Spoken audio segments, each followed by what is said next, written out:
At one point, he was holding her hands, and she was saying, "Let me go, let me go, let me go. I'm gonna fuck you up. Let me go."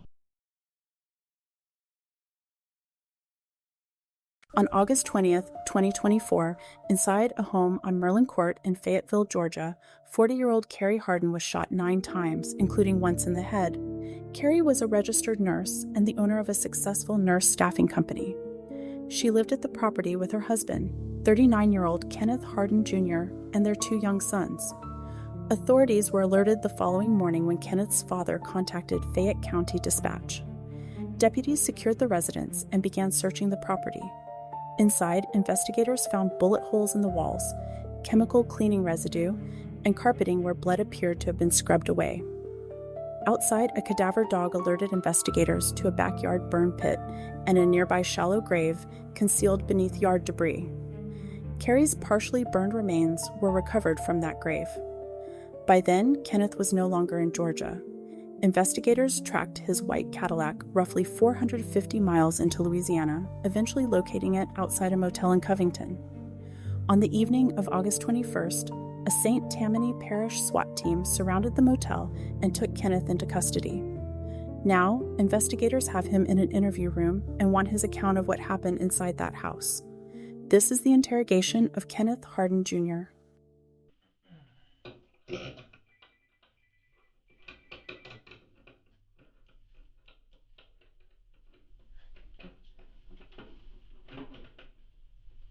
And I know you're just coming straight from the jail, but just as a safety precaution for all of us, I'm just going to pat you just to make sure you don't have anything. Yes, sir. That got on you from the time you left there.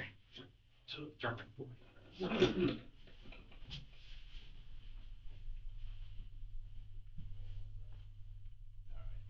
You got a seat. Thank you. The paperwork that the jail provided me from my possessions and my Okay. money that I had. Okay. Do you need some water or coffee or anything? Or I'll take some coffee. coffee. What you wanted?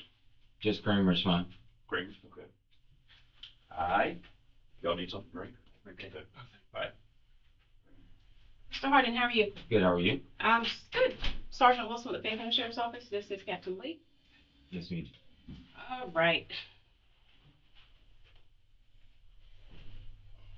You know why we're here? Yeah, of course. Okay. Um, can you just spell your first name for me? Kenneth, Kenneth Hardin, Hardin.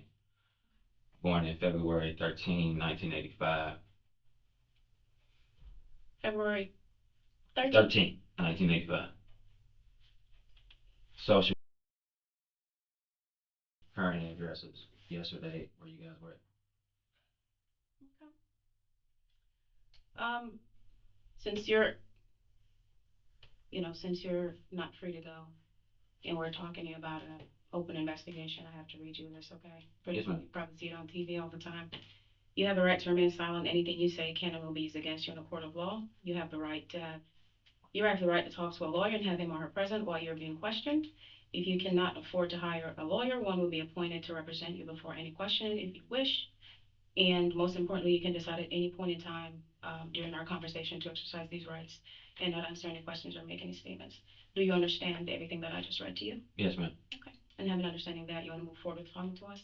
Yes, ma'am. And I need to do that for Elijah's sake, based on what I heard from your conversation yesterday. Welcome. It's most appropriate to do that. Okay. Well, you fill me in. Well, Elijah arrived at around, I guess, 1:30, 2 o'clock, somewhere in that time frame. I was not privy to the conversation specifically that you had at the van. However, when the staff, including yourself, came back over to um, the gate area, there was a lot of conversation that would suggest that somehow Elijah's involved in something. He's not. We took on Elijah uh, when he was 15. Um, his grandmother had put him out of the home in Reynolds County.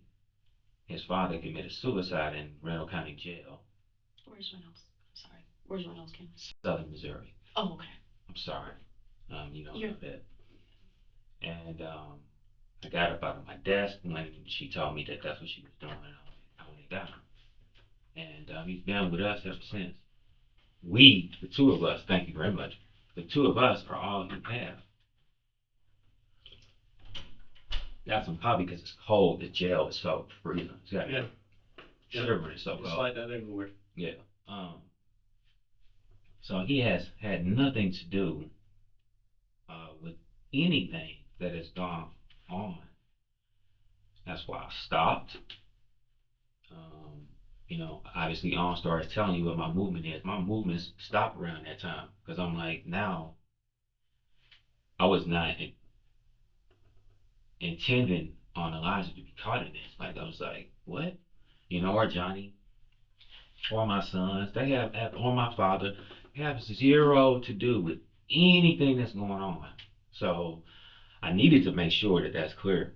I have an attorney. I have multiple attorneys, but I need to make sure that that's clear that them boys, Elijah, Jonathan, Kenneth and Kingston, they have zero to do with anything. Who's Johnny? Johnny's a long-term friend of mine. I met Johnny. But he doesn't live at that house. He does. He's staying with us right now currently. Oh, does he? Yeah, he was staying in the basement, the guest bedroom down in the basement adjacent to the movie theater. Okay. I don't know. We met him, have we? You did meet him. He was in the van with Elijah. Yeah, some other guys did. Okay. I don't remember seeing you yesterday, so it's possible. I was there. I know a lot of people were there, so yeah. Where? Yeah, Johnny was in the van Okay. with Elijah, and they have nothing. They don't know anything. There's nothing they can tell you because they don't know anything. I didn't talk to them. It just is what it is. So now, what questions do you have for me? We're just trying to put the pieces together, trying to figure out There what seems to be some confusion about that, as if there was something that's not completely obvious. I flew my dad down here on today's Thursday. I flew my dad down Tuesday evening. I told him that it was an emergency. You see the text messages, so you already know that. You already know that I did not discuss anything with him. I then contacted my driver. I had preferred that it be Elgin, but Elgin's in California because Elgin Jr. is going to be signing up with baseball in college out there. So he said that he was sending his man Rico. I've never met this man. And that ended up working in my favor because then again, it's the sort of thing where it's above board. And I'm looking at that from the view of if there is, not if, all of the accountability stops with me. It's not on anybody else. So I brought Dad to the city. I paid for his plane ticket. I instructed Rico to take him to the Holiday Inn Select in Fayetteville, but they didn't have any room. So he took him to, I believe, the Holiday Inn in Fairburn. I instructed Rico to pick him up in the morning at 8 a.m. and meet me at Tennessee Bank on 100 Beckett Lane in Fayetteville. Those employees know me. That's why I chose that location. I withdrew $5,000 in front of my father and other witnesses. And I attempted to have them notarize the paperwork that I had, but because it was serious documents, they couldn't do it. They gave me a recommendation on where we could. Came outside. I still hadn't talked to Dad.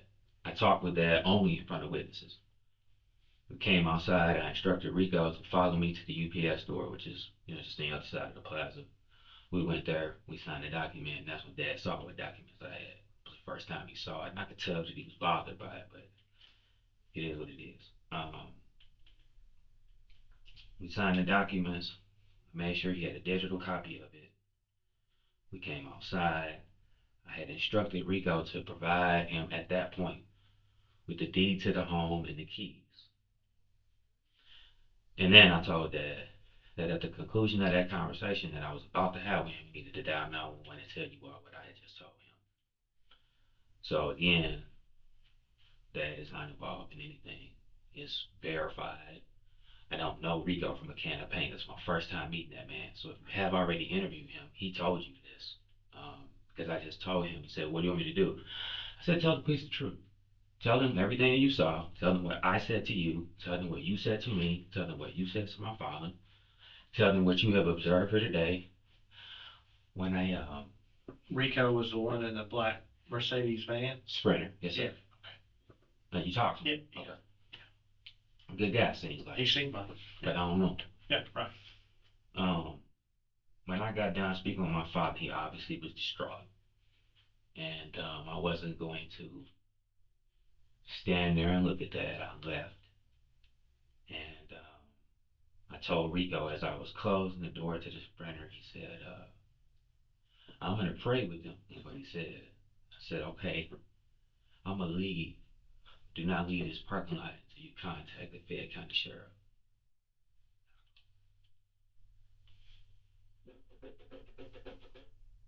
I closed the door and I left. My dad was unconsolable.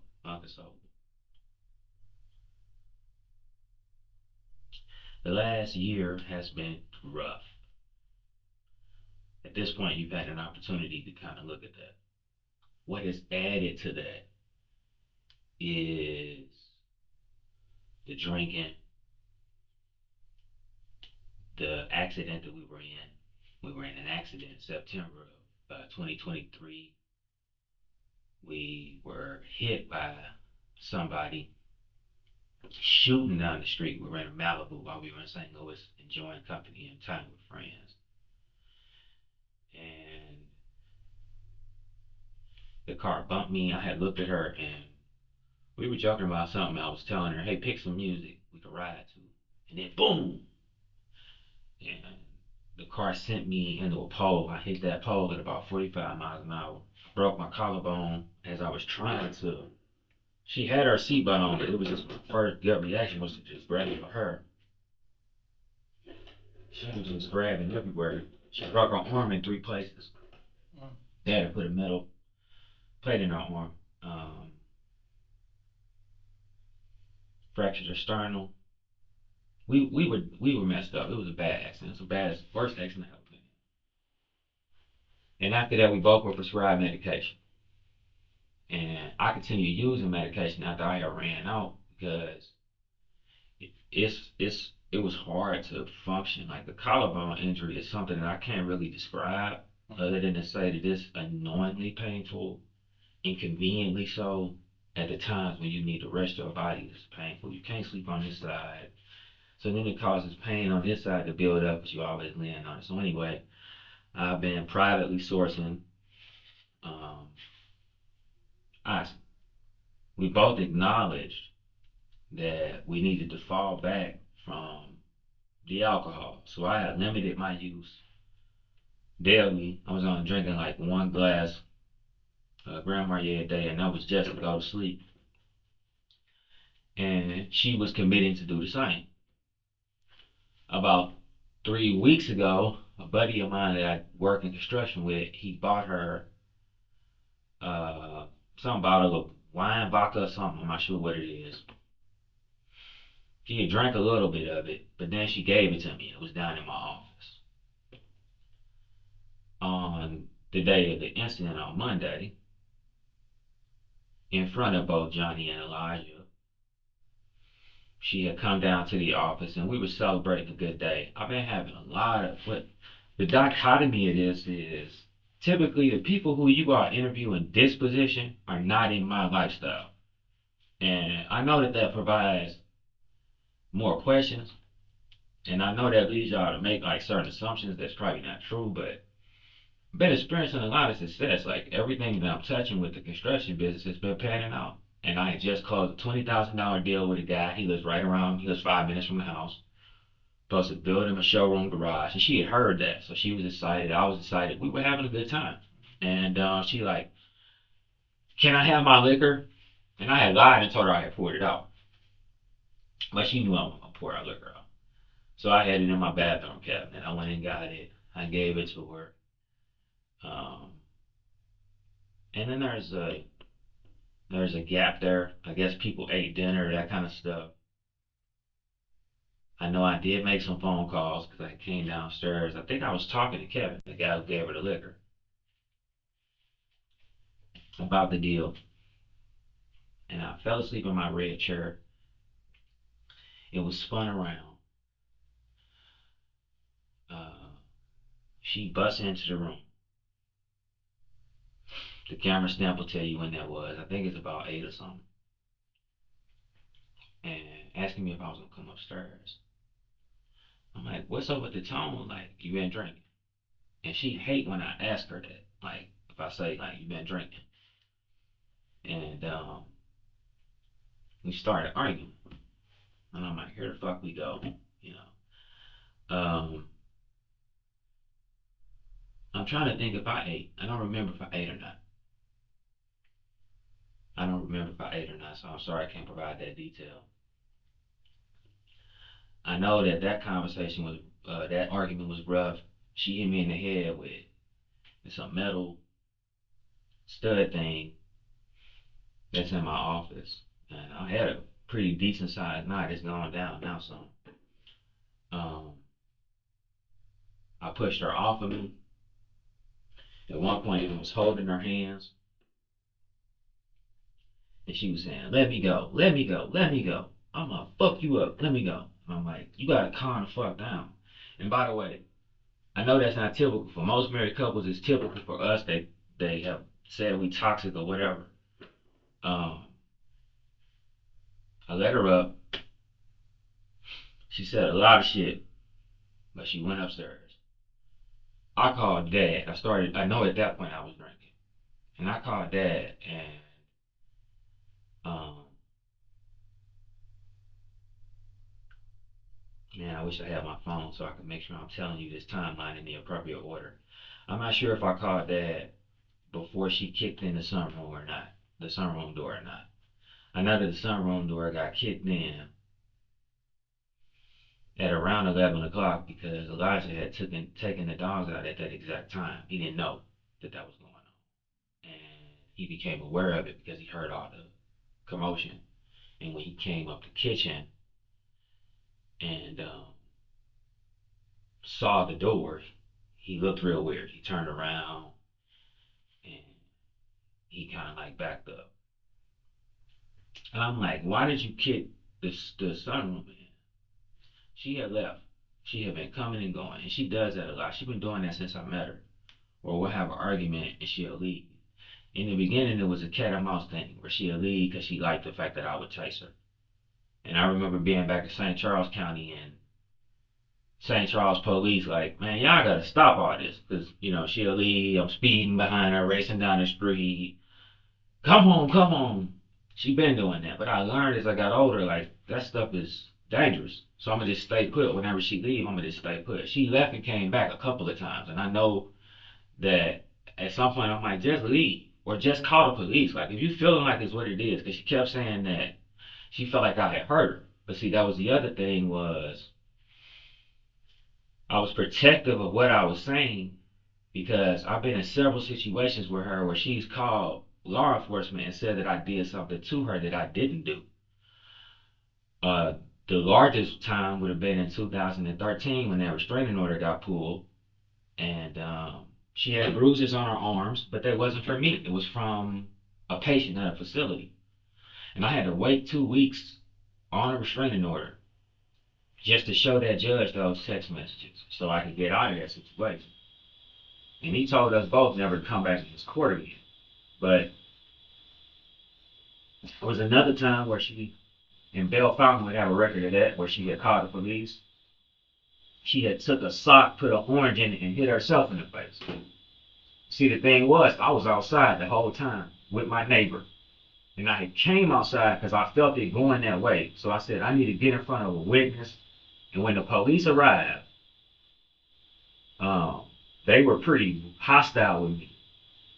And it was starting to piss me off that I'm keep as a black man, I keep having to interact with the police that are going to be hostile because they're being told things that are not true. And they were hostile with me, but my neighbor was like, Ken has done nothing. He's been standing here with me. He has cameras. That's why I have cameras. It's because of it. And I've argued with her in front of a lot of cameras because I know that it's gonna protect me in the end. So they went and talked to her. found out it was a BS story, and they asked me if I wanted to press charges. Under no circumstances would I press charges. Just understand what we're dealing with, so if you call back.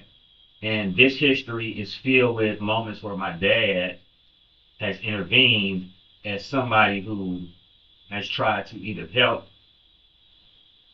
and she's always resented that.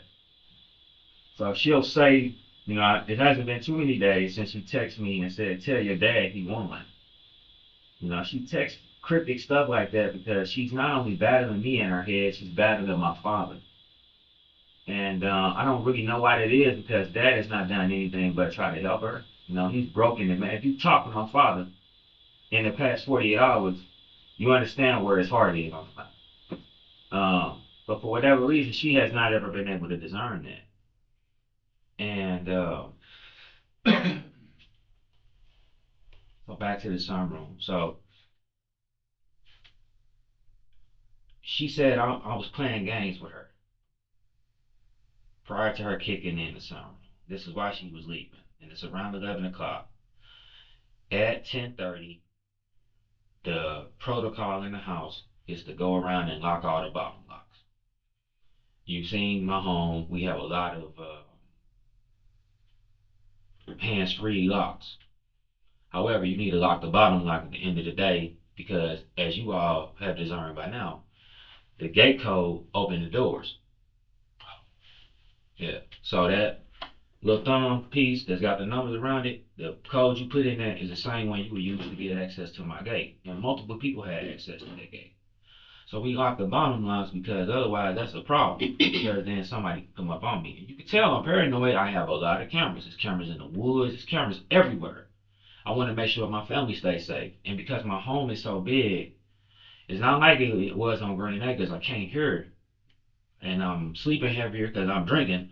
I need to be able to make sure that the tools that I have available to me are working. So that was a part of that standard procedure that I'm almost certain that Kenneth was a part of, because he helps now. It's cute. He'll lock doors. Elijah was a part of, that Johnny was a part of, because it has been explained to everybody. 10:30, 11 o'clock, we locking everything down, like Fort Knox, then we're going to go to sleep. So during this time where she had left, that has occurred. So when she came back, I'm pretty sure there's video of this of me standing in the private part of the master bedroom deck, and she's saying, "You playing games with me?" I'm like, "What are you talking about? You playing games with me? I can't get in the house. None of the shit's working." And I'm like, "What are you talking about? Like, use your key. The key you have unlocks that bottom lock." And I think she was saying she didn't have the key. I'm like, "That's not on me. Like, I don't know that you don't have your key. Like, why don't you have your key?" And it just so happened that that basement door's battery was having some sort of issue, because I went down and I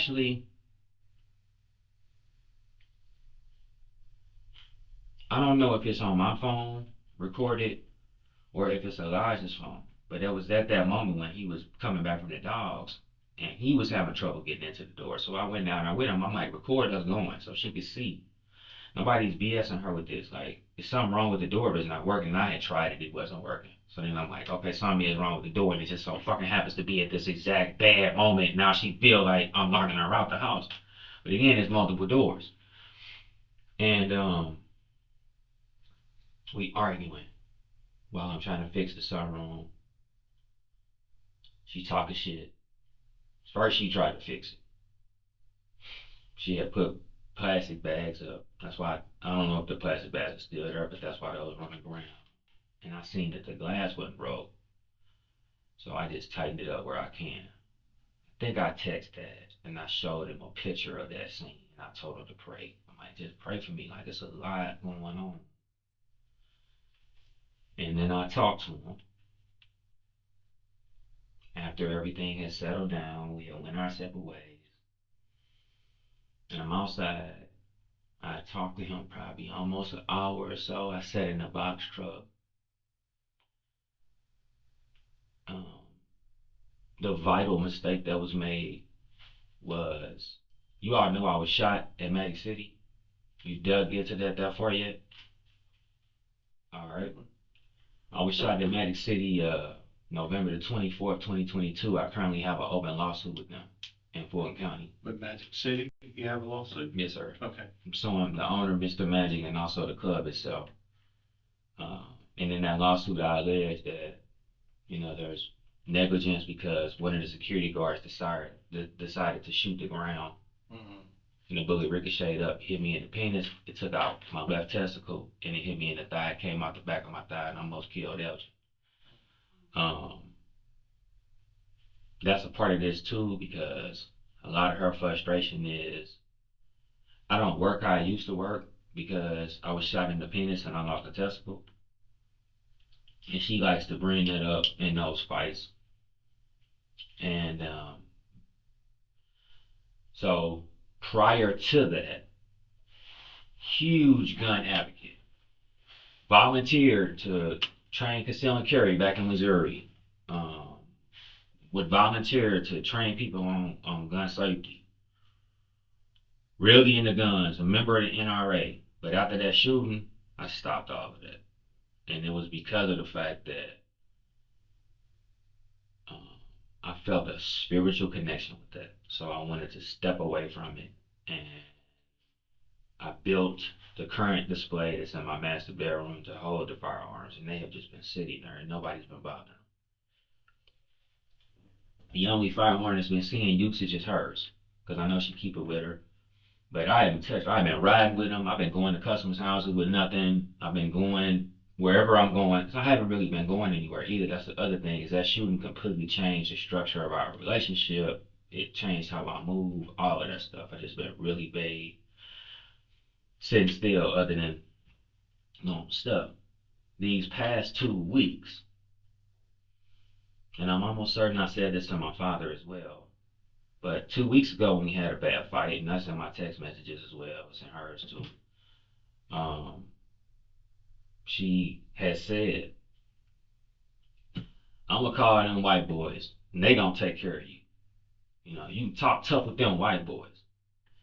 And I'm connecting that to what I already know to be true about my interactions with the police. They are gonna believe what she's saying right off the bat and then deal with me accordingly.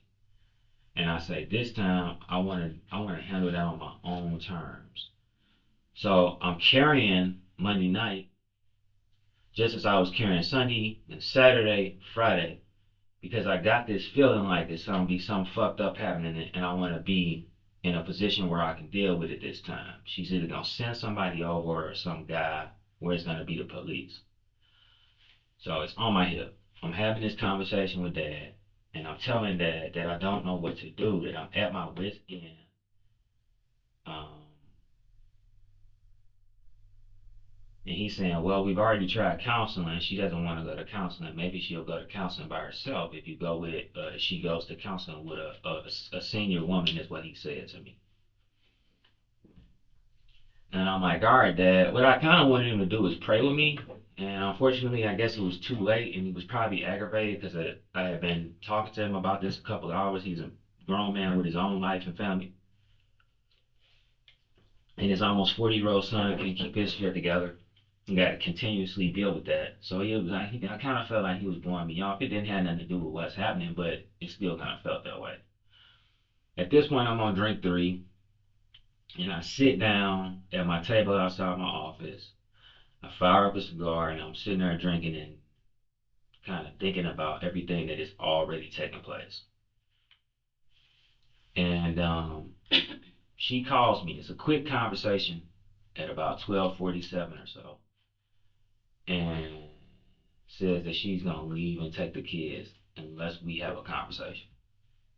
I did not immediately get up because I already knew this was bullshit. So I calmed myself, kept myself calm. I finished my drink, and then I went upstairs. When I went upstairs, I fucking should have just turned back around and left because it was different than what our normal toxic fights was.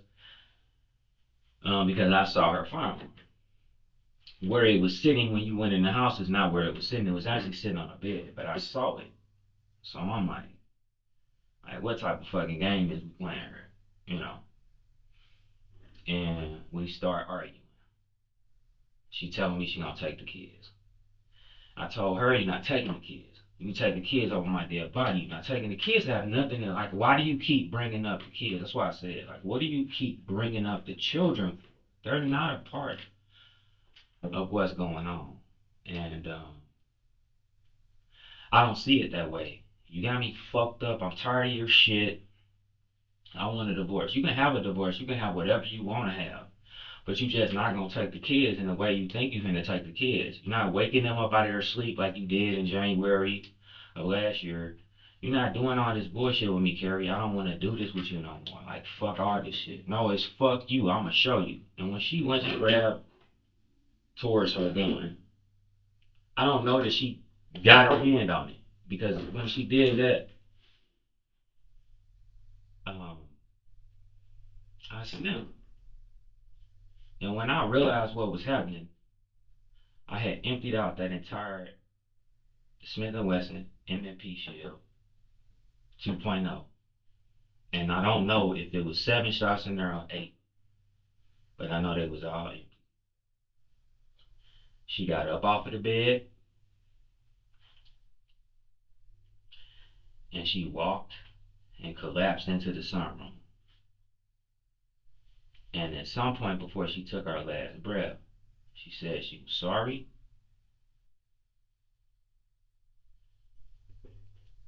and said she shouldn't have said what she said. And I didn't deal with that because I started panicking because I said I just shot my gun in my house. My wife dead, and my little boys are gonna run down here and see this. Everything you see after that is that. It's not what you all were discussing on camera. And I several times, the way that you guys were talking about it, I kind of wanted to turn around and come back. It was kind of annoying that you all couldn't see why I had did what I did. I didn't do what I did because I was trying to hide something. You can't hide what happened. It's impossible to hide it. I did what I did because I was trying to limit what my kids, Elijah and Jonathan, would see that would lead them to understand what went on. I didn't tell them what I did. I didn't tell them what was happening, and I was trying to clean things in a way where I did not want I didn't want my sons to walk in their mother's blood, coming and knocking on my bedroom door. I didn't want them to see blood on the door. I didn't want them to see blood in the sunroom. I didn't want them to see blood on the carpet. But it was at the point where I got to the carpet where I'm like, I'm just making shit worse.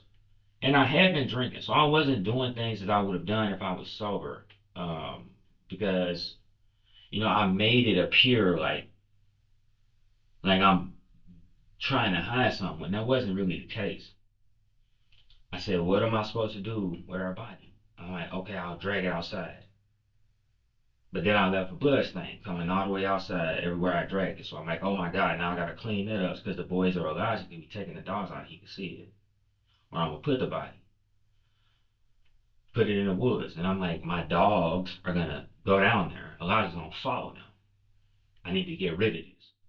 So first I tried to burn it. I ain't never did no shit like this. My damn near killed myself. You saw my gas can. Um, when I poured gasoline onto it, the fire came back and damn near exploded the can. Thankfully, it's got that safety mechanism. I hurried up and threw it down, and then I took it and put it where you found it, by the trailer. Um, I eventually took that white bucket that you found. I went and got water out of the pool and stopped the fire and just let it be what it was gonna be. The fire had got so big. I'm like, at this point, my neighbors are gonna see the shit. Came back in the house and I spent the rest of the night just cleaning blood out the sunroom and out of the bedroom.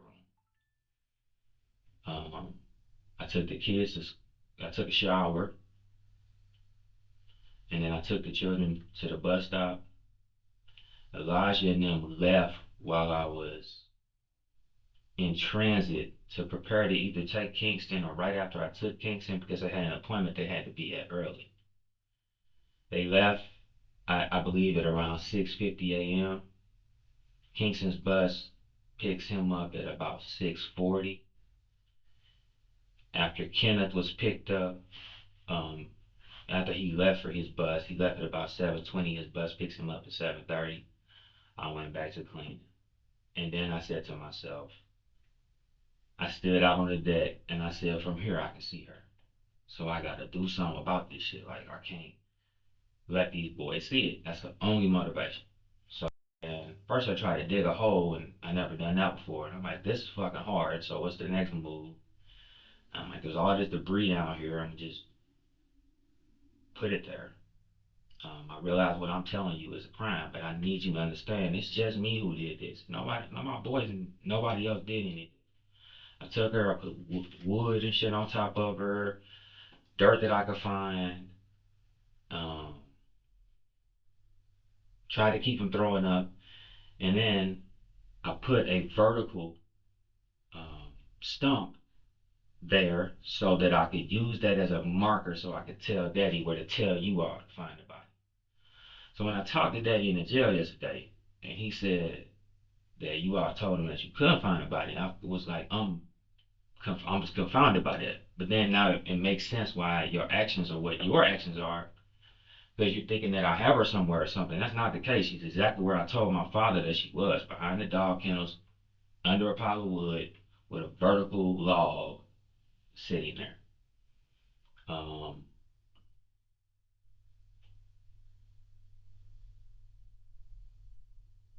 so once I completed that, I finished cleaning what I felt needed to be cleaned so that I could close the door to the master bedroom. I did try and see if I could steam clean the blood on the floor. I was like, nope, can't do that. And then I sat down and faced the reality of what I had done. Um,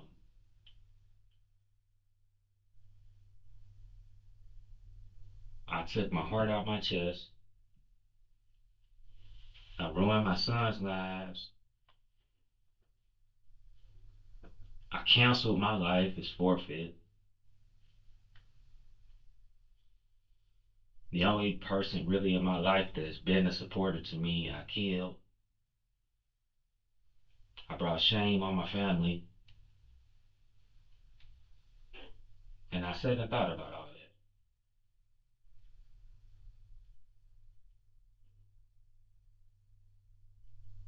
that. I wrote a power of attorney. I wrote a last will and testament.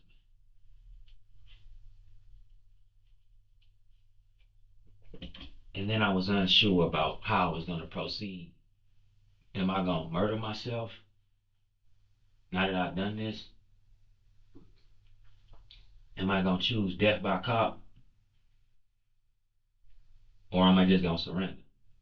And I don't think that I cleared that up until I was in that hotel room yesterday. And I think what helped me make that decision was the morning when I told Daddy what happened, and his response was shocking. But it wasn't shocking because what I've done is this horrible. And when I called him and I said, I'm cornered in the hotel room, I literally just opened the door and came in here, and it's this fucking All-Star, I know it is. And I said, my mind is playing tricks on me because I heard them saying, freeze, get on the ground, but they were doing it at room 5. But I did hear the police officer when he ran up say, he either went in 4 or 5, and he's in a white Cadillac. And it was a white Cadillac. And it was just a coincidence that there was another guy there and he was in a white Cadillac and they pulled him out of there. But they did that for his safety, I'm knowing now. I never had any interaction with them. So they never knocked on the door, they never announced themselves, they never gave me any commands. But I saw them gathering. I saw them putting on uniforms and everything, and I called Dad. I had just went to Walmart. I had bought some liquor, so I started drinking and I started smoking. I had unplugged them people's smoke detector so I didn't set it off in the room and spook the police. Took the ox pill, sat down. I dumped everything out of my bag to make sure that there were no other firearms in there, and then I unloaded my gun. Because I only had a 6-shot Kimber 1911. I wasn't going to be going against ARs with that. That's retarded. Like, there's no way to do it that way. I locked, even though I think OnStar was blocking it, but I locked the car so that there would not be the perception that I was gonna come out and try to run for it. And then I called Dad and I'm like, what do you think I should do? And I'm like, You know, he's like, you don't think that this conversation is being recorded? I'm like, I'm pretty sure it is, Dad. I said, I don't really have an option. I'm sitting here right now, and my back is against the wall. I'm backed into a corner. And he told me, he said, son, I can't take any more of this. And I could hear my children in the background. And my 11-year-old is really smart, so I know he heard that. And so I made a conscientious decision, and I made him a promise that I would surrender peacefully with no resistance. And that was on the table of options. I just needed to come to terms with that. And if you all hadn't been so good at your job, you know, maybe I'm gone. If the GBI hadn't immediately came and recommended that you track the OnStar, maybe I do make it to Mexico. And then the accountability is just in my head. But I don't think that that works great. You know, this is the preferred method. When you ask people about me, you will find that they're going to tell you that Ken has always been a person of accountability and integrity. I've always been that. So this is outside of my character, and I realize that it puts me in a bad light and that it makes the things that I'm telling to you questionable. But no, accountability for me is the first part. That's the thing that I need to do. And I just had to be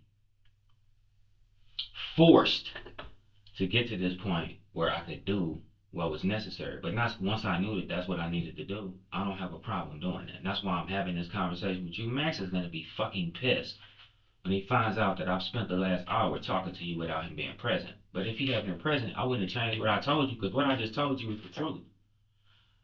It's verified by the shit that you had already assumed. Um, One of the guys comes out of the house like some of the team. They gotta understand that not every house is the same. I have ears and eyes everywhere. You can unplug stuff, it don't change it. I'm able to hear everything you're saying and doing. He come out the house like talking about the bullet in the headboard. Remember that? The way he went about talking about that was pissing me off. It's like nobody's trying to hide nothing, Jack. I know that that bullet hole is in that wall. I didn't I didn't fix it because there's nothing that I'm trying to hide here. What I was doing was that bullet hole was is it's not really all that noticeable. He made himself seem like he was a genius for finding it. I took care of things that I needed to take care of that the children would not see. So when they do come back to their home, when you all release that crime, have you released the crime scene yet? It'll be probably after our conversation. Okay. So when you release that crime scene, my son's gonna go back. Maybe he did not know that went on. You all didn't clean up nothing, so I needed to make sure it got cleaned up. So my boys coming there, they don't know nothing about this. So my daddy's gonna try to keep it quiet for as long as we can. And you know what really fucked me up?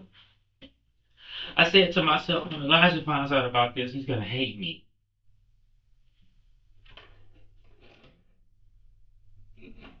I'm okay with that because I deserve that. And when I called Dad and told him that I have successfully surrendered and I have been booked into whatever the fuck, I don't even know where we're at. I keep hearing it's either Covington and I keep hearing there's Saint something. So whatever it is, I told Daddy that. And he says, Elijah, I want to talk to you.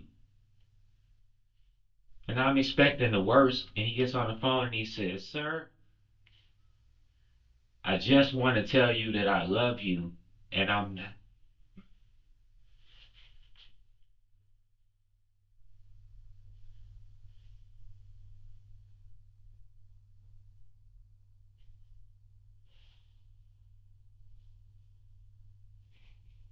Take your time. I want to tell you I love you and I'm not mad at you. And I got these boys. They're my brothers. You all can hear it. It's on the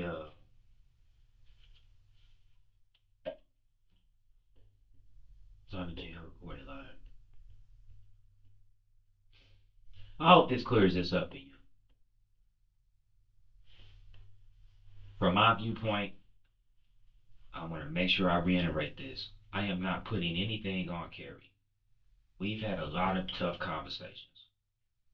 We've had a lot of arguments. We put ourselves in a bad situation because now everything is so fucking volatile. Every time we have an argument, I might even try to claim self-defense.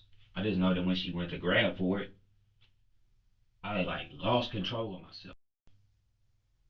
And I'm telling you that because that's how I viewed it. I'm not telling you that because I'm trying to alleviate myself from taking accountability.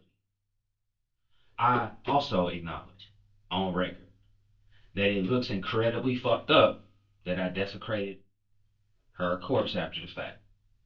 And I did not do that because I was trying to hide what happened, as the officers at the scene were talking about in front of the dog kennel for a half hour, disrespectfully talking about me and my wife. Uh, I did that just so that my sons wouldn't see it. I knew that she would be found. So if I cue her in a place where they can't see what's going on, that's where I was at with that. That's it. I left because of how you arrived. And with all of the resources that I have access to, after you all had the conversation, I believe you did, at the Sprinter with Dad, whoever was first on the scene. It wasn't, I don't think it was either one of you all, but I couldn't really see, it was so far back. But whoever was first on the scene when the Sprinter was still there, and then you all made the decision that you needed to go check the house, it was at least 11 of you, and how you came in the triangle formation would have represented a problem for us and for you if we had allowed that to occur while I was there. That's why I left.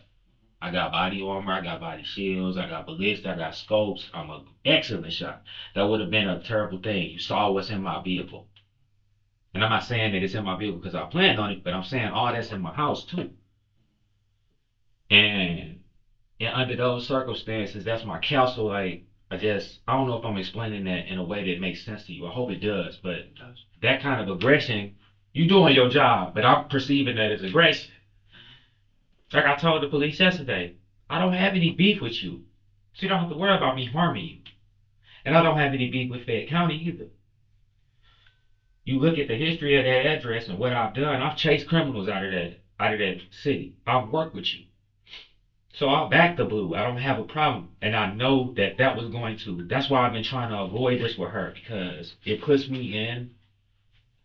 I'm trying to maintain the respect that I have as a respectable man. I can't do that having police at my address. And I knew that if you all came in light of me deciding to tell you myself, that it's going to end up a shootout. And you're not going to be at a place of advantage. I was suicidal. And this call is important, so pull it.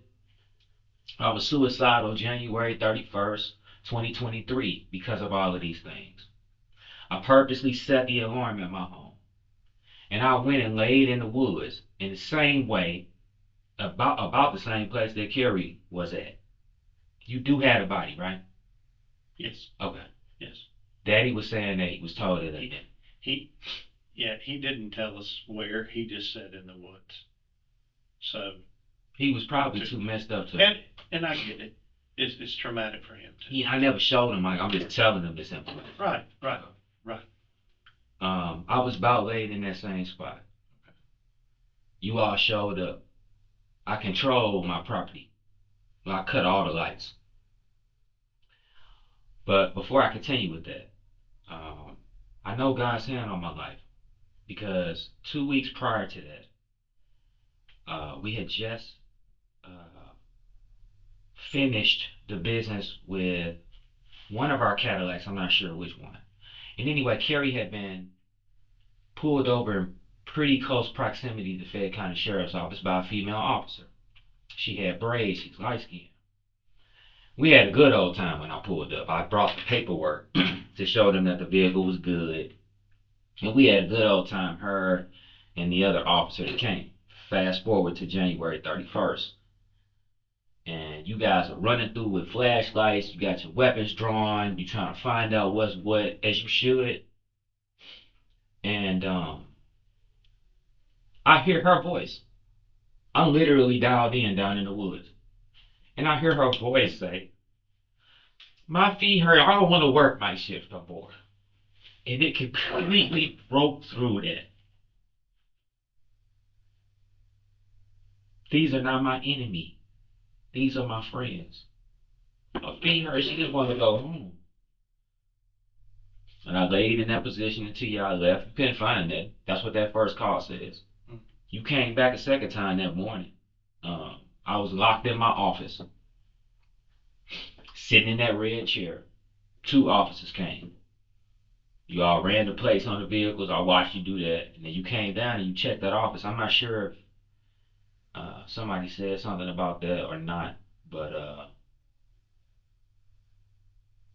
it's been a long time with this. Outside of this, I guess there's some other shit that I probably need to tell you.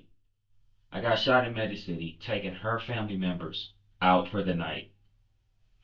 I chose a lot of other different places, but the reason we ended up in Medicine City because I was on the side dating a young lady that works at the club. I ended up in a relationship with this woman because of some behaviors that Carrie exhibited from the span of 2018 up until the present. That is the catalyst for most of our arguments. It's either me talking to her about the hurt that she caused me. It's essentially cuckolding, like to witness and see, and then it's something that's made fun of, especially in light of my injury to my penis. And then my reaction to that, where I had this relationship with this young lady. And we were in a very volatile time because she was doing what she was doing in front of me and in front of some of my family. And so I felt it only right to do the same. So it's an iPad in my bathroom. The reason that iPad is sitting there is because I had, once upon a time, had my phone connected to that. So everything that took place on my phone, Carrie could see. And I know how women are. They're going to get nosy and investigate some stuff. And she would go and look at that. She saw where I was at. She knew that I was seeing this young lady, and she didn't say nothing about it for months and months. And I felt kind of like I got judged by getting shot. What was interesting is after I got shot, and I'm at the hospital, and Carrie had my phone, and she had my Apple Watch. She went through my Apple Watch and read a lot of shit that was in my phone. When I woke up from surgery, she was standing over me with a look, and I'm like, okay, so she knows now. And we came home, and she said, I just want to know why. And I told her, I said, you've hurt me bad. And she said, well, I didn't think it was a problem because it's with another woman. And I'm like, no, it's still a problem because it's not something you and I mutually agreed to. I'm just having to deal with it because you feel like it's something that I like. And I said, I told you that it hurt me and you continue to do it. And I said, the times that you did what you did at the club in front of my family members on multiple occasions with pictures and all this shit, it was beyond the pale. Well, why don't you just leave me? Because I love you. And I'm forgiving you about it, but I'm having trouble getting over it. Like, I don't want to leave you, but I need you to know that it hurt me. And that's why I did what I did to try and get, I guess, essentially my lick back. Like, that's what I did. I did what I did because of what you did. I would have never did it if you hadn't did what you did. And she says, I read the messages between you and Sade. That's her name. And I can tell she loves you and I want to meet her. And I'm like, what the fuck is what I'm thinking. I didn't say that. I was laid up hurt. I called Sade and I told her to tread carefully here because Carrie's volatile and she might try to slap the shit out of you when she see you.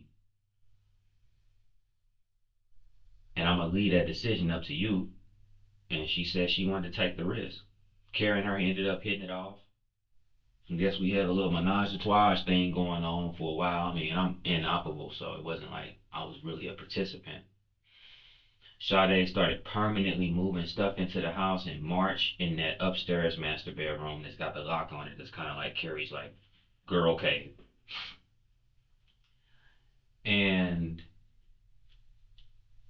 the situation switched up because I had, again, an alcohol related event. We had all three of us had got drunk and passed out. And when I woke up between the two of them, I was so hot. I'm sweating. I mean, the fan was not hitting me because I'm laid in the middle of these two ladies, these two women. I got up and I went down where Johnny is sleeping right now in the best that bedroom in the basement. It's a cool bedroom, and I went back to sleep. I woke up to Carrie screaming at me, and I looked over and Sade was laying next to me. So what had happened was after I had got up and came downstairs and passed out again, I guess Sade woke up and she came and laid where I was at. But from Carrie's perspective, that looked like I was doing something off to the side, so it made her mad. Then Carrie went in, I guess a couple of days later or whatever, went through Sade's phone and found out how the strippers communicate with the clients that they dealing with.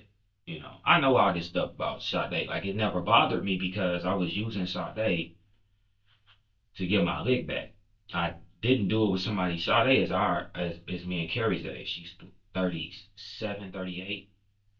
I could have found in Magic City a 20-year-old and it would have been easier actually than it is to try and date someone that old because they're talking about marriage and kids and shit that a young girl's not going to be talking about. Um, but I chose her because of that the level of maturity and stuff, but she's still gonna talk like a stripper would talk. So she's talking about the experience that she's getting, the vacations that she's going on. You know, she took two family trips with us. The money that she's getting. I had told Carrie don't give her her old wedding ring because we've upgraded Carrie's wedding ring 4 times now. She gave her, I think, ring 2 had it resized.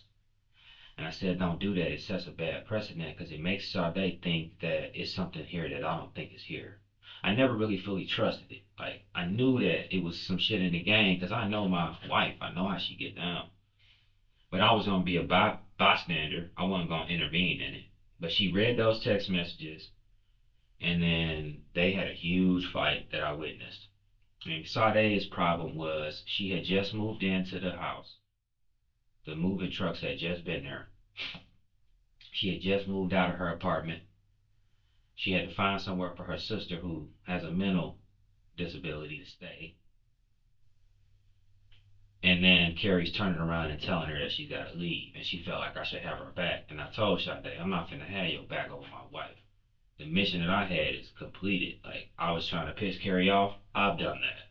At this point, like, you on your own. Like, if she don't want you here in my house, then you gotta go. Like, whatever you need. And I paid for another moving company to come right back. Her full possessions was in the house a week or two. And they took it and she left. And she's a witness to the Magic City shooting. So I would have liked to have not burned that bridge because it appears now.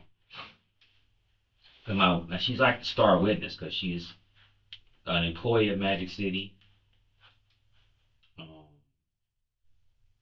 she saw the entire shooting. She saw what started it. And I know that I've lost that now, but I have that video evidence. So I'm sure Max can figure it all out. But her and I no longer communicate. We haven't talked since that day. She got put out of the house in April. I changed my number in May. She don't even have a way to get in contact with me. Something I've tried to tell Carrie. And Carrie just seems to think, because it went on 8 months, and she got a right to think that there's something going on. So even when we had the fight 2 weeks ago, it's the reason I told you all that because I kind of think it like gives more insight into what actually we are actually arguing and fighting about. 2 weeks ago, she bought me Enzo, and I know this is some real serious shit, but if you get a chance to go to Enzo, I recommend you get the roasted chicken and the fire salad. That shit's so good, and Carrie knows I like it, so she buys it for me a lot. And she bought it for me. But when she came back, she was gone like 2 hours, hour and a half, somewhere in there. When she came back with the food, I was like, "Where you been at?" And she was like, "Getting food." I'm like, "It takes you like 20 minutes. Like, what's taking you so long today?" I had called her earlier that day while I was sitting in Jasmine Johnson's office. Jasmine Johnson can verify this. She's the insurance agent right there at Glen Street. Beautiful young lady. They're pregnant now, her and her husband. And I called her from Jasmine Johnson's office and I said, "You want to go to Enzo tonight?" And she was like, "No, I'll get you some food from there, but I don't want to go." And I'm like, "Okay." So fast forward to when she gets back. I didn't know she was drunk yet until I said, "What took you so long?" And then I could see the freshness in her behavior. I'm like, "Oh, this motherfucker drunk. Damn it. It's about to be a fight." And then she says, "Do you want to go to Enzo tomorrow?" And I'm like, "No. I got a full day tomorrow. I got clients. Why do you want to go today? I mean, you're talking about these guys that you met, and now you want to go back there. But when I asked you, you don't want to go." And then that led to a fight. So I took my dad's advice that day. I didn't call him that day, but I took advice that he's previously given me. I saw that coming. I saw a big fight coming, and I got up and left. I left the food sitting right where it was sitting at. I got up. I went out of the door to the privacy part of the deck, went down, got in my car, backed out, and went to Hardy's. And ordered a 5-piece tender. And she was texting me saying, "Tell that bitch I said hi." I'm like, "What chick are you talking about?" Like, so it was that sort of thing. It's so bad that what I did was I removed the recorder from my car and put the video of me backing out the entire video, which the entirety of it is me leaving the home and going up on 85 and getting some Hardee's and then coming back home. I put that on my computer in case she needed to see it. I kept the bag, like looking like here's the evidence, here's the receipt. Like I didn't go nowhere. I was gone 30 minutes. And when I came back, she was still argumentative about it, saying I had uh, went to see somebody, and that was by phone because actually that day she left and didn't come back. I didn't bother her. I didn't call her, but she was gone for the entirety of the night and did not come back home until I think noon the next day. And she left as soon as I came back from Hardy. The argument tried to start, and I stopped it by leaving. And when I came back 30 minutes later, she stayed gone the full night. And there's a lot of shit went back and forth. Her calling, arguing with me, saying, regular stuff for us. Accusing me, saying I ain't shit, um, saying she gonna take the kids.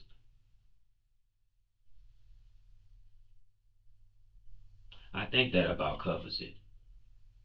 I've given you some background information. There is an incident that happened January 31st or 30th. You all need to check when you came to that address. It's either 30th, 30th, 31st, or 23 that led to that. We had an argument about something relating to Sade, and I don't remember what it was. Carrie did some real foul shit that day because she was drunk. The kids were asleep. It's just the three adults and we in the house, and it's an argument. And Sade, to a certain extent, is feeling like she's kind of getting put in the middle of it. Carrie went and woke the kids up. And at one point, Kenny was crying. He was saying, "What did we do, Mommy and Daddy? What did we do?" She took him to our friend Raina's house that night. Sade was blown away because she ain't never been around no shit like that. Strippers kind of got a foul streak, but she got a good heart, and she had never seen children impacted like that. And it's kind of been my story where my children are just being impacted. No matter what I'm saying, they being impacted. They impacted now. They done lost both their parents, and that's what pushed me to want to end my life that night. Because that was too much for me to bear. Like, hearing Kenny say that, and then the second he said that, Kingston started crying. And then Sade was the one that consoled him, said, "It's not your fault. You've done nothing wrong." So I know it's a lot of bullshit that we got going on as a couple, but I hope I've said enough to explain the things that I've done. I would like to not stay in Louisiana. Um, I gotta tell you, I don't like Louisiana. So if it's okay with you, I would like to be extradited back home. I'll deal with you, and I'll be whatever you need me to be. But I don't want to do it here. in a court here. I'm not sure if I would be in a court here anyway. I don't know how it works here. And I just need to be extradited. And then as far as my guns are legal, not one of my guns is stolen. You found guns, but they legal. Like, so I'm not sure what the hell they gonna do about that. Which gun was it you used Monday night? Was it the one in the hotel room? No, it's the one that's sitting in the gun cabinet. Okay. It's a Smith and Wesson, police issue, M&P, okay, 2.0. Okay. It is unloaded. Okay. Is it, what caliber is that? 9mm. Okay. It's not 380. Okay. And you picked up all the brass when you were cleaning? I'm not sure. I just took everything that was in the bed for the most part. I just gathered it all. So it's possible that it's something on the floor that I missed. It was a rush thing to just clean up as much as I could possibly. You see, I ain't even put a sheet back now. Right. Okay. What, real quick, do you know, well, your phone code on your Apple? Is it like a number, or you just use fingerprint, a face? I use my face. It's not off the top of my head because it's long. The reason I ask is some of the stuff you're saying that can corroborate, like your dad's not a part of it or Elijah's not a part of it, and you were saying you could check my phone if the text messages are there. Your phone can be checked, but the time frame of how long that takes depends upon if we have the passcode or not. You see what I'm saying? I understand. In other words, the machine that can work a code out, it could take a day, it could take a year. So the quicker we can get that. But the phone that you're trying to work that on had nothing in it. Not the burner. I'm talking about the other phone. You had two phones with you. Neither one of them are relative. Oh, okay. Yeah. What about your, well, them? My phone that had the text. My phone ain't on the side of the road somewhere. Okay. What about Carrie's phone? Her phone on the side of the road somewhere. I took everything and threw it. The phones that I had with me are my business phone and a burner phone. So I did that because I felt like if I kept my phone, I would have been getting tracked by the GBI. So I got rid of all of it. I felt like it was gonna be pinging or something, so I just got rid of it. But I know my Apple stuff's still good, but I don't know how to being incarcerated, I can't really fuck around with it because. No, I know what you're saying. I got you. What gun was Carrie's? The 380. Okay. Yeah. And then one of the things I wanted to circle back to when you said that Carrie had threatened you before about I'm gonna get them white boys. What is that? Is that like a group of guys she knows? I mean, I don't really understand that. I said that's a culture thing. Okay. So,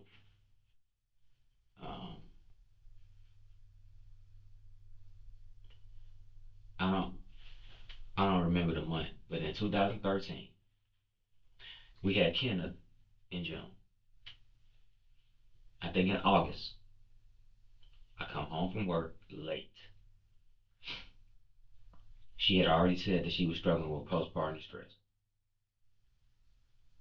And I hear Kenneth shriek. I run into the bedroom where he's at. He's bleeding from his mouth. Kenny was he's athletic, so even at 2 months, he was like literally pulling himself up in his crib, and he had pulled himself up and hit his mouth. She ran into the room, and I'm just distraught. And at the time, I'm a pastor, by the way, so everything was above board with this shit. Right. That was the craziest part of Hawaii happened like it did. But I said, what happened? What happened? And she says, I don't know. She grabbed the baby. We both run towards the kitchen, turn the water on, and she's rinsing the blood out the baby's mouth. And I'm like, give me the baby. Did you hurt him? Because she had said that she was struggling with depression. Did you hurt him? No, I would never hurt him. Well, how did he get hurt? I don't know at the time that he's pulled himself up like that. She hands me the baby and runs in the bathroom and closes the door and locks it. So when I got the baby and I'm pursuing her, I go to the door and try to open it, it's locked. So I'm knocking on the door. I'm still holding Kenna, and then I hear shh.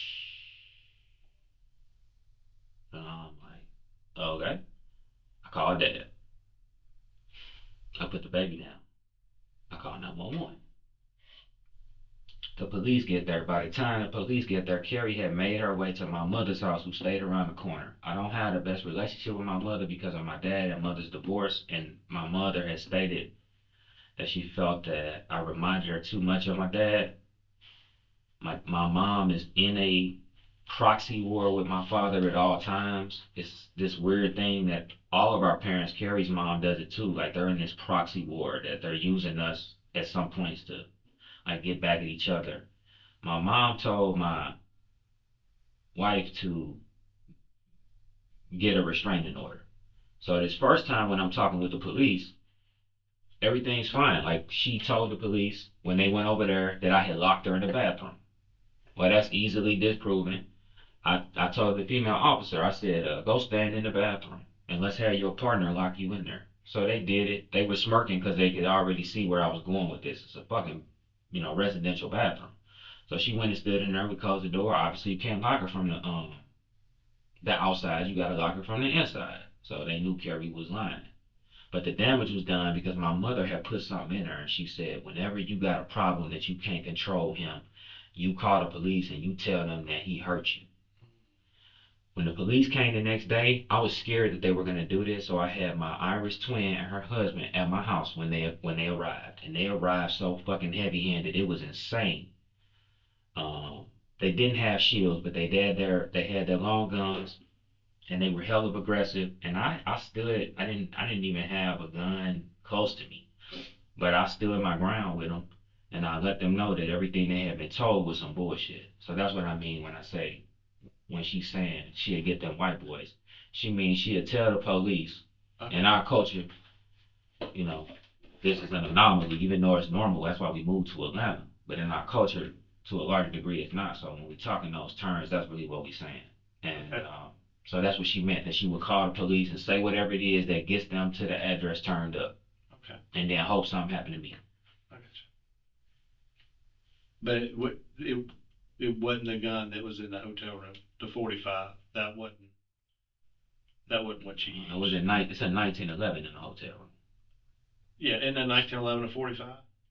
No, it's 9mm. Oh, it's a 9mm too. Mm-hmm. Oh, okay. Okay. That's a 1911 Kimber 9mm. Okay. All right. We call them can shakers. They shake real bad in your hand. Yeah. Yeah. It's just for self-defense at a close range. Right. And on purpose, that's the only gun I took in there with me, because I wasn't finna just keep carrying all these guns around everywhere I went, because that's not what's on my head. But I know it don't look like that with all this shit in the car, you know what I'm saying? Right. But, had I wanted to, I could have met the police with extreme force like they were coming at me, but I didn't do that because that's not where my head is at. Well, I'm glad it didn't come to that. Who else was in the house when it happened? Kenneth, Kingston, Johnny, and Elijah. Did any of them come out? Uh-huh. You remember around what time? Yeah, it's between the window and I was specific about that because I know you need to inquire about that. The window is between 12:50 and 1:30. By 1:30, it's over with. About Tuesday morning? What did you say? Tuesday morning? Was that? Yeah, Tuesday morning. Okay. So late Monday night. Yeah. The cool thing about that house, you've been in it. I hope you like it. It's a nice house. It's extremely nice. Beautiful house. It's big. Mm-hmm. There's no way that Johnny could hurt or something because of how far he is in that corner down there, and there's concrete around him. And then I witnessed, and I'm sure you can find the footage of this, that while Elijah was taking the dogs out, that he was smoking. I don't mind that he smoked for real, because I know he's just doing that to keep his nerves calm, and I knew he was arguing, and I think that's what had drove him to be getting high, like, I'm finna get high right quick. So he probably high went to sleep, and my boys sleep with, if you've been in their room, you saw them fans, they sleep with them fans on. So I think that kind of like drowned out everything. Yeah, it was kind of shocking to me too that didn't nobody wake up. And that's why I was panicking like I was, because I fully expected that somebody would. But they never did. I mean, I was mopping, turning lights on. They was just asleep through that whole thing, and I know that was God protecting them from seeing all that bullshit. Like, to be perfectly honest with you.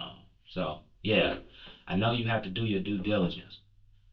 Again, that's why I have been so direct with you. Hopefully, it meets the mustard for that. I spoke with you without an attorney present because I need you to understand that Kenneth, Kingston, Elijah, or Jonathan had nothing to do with what took place that night. Absolutely zero. There's a block of time missing in the DVR.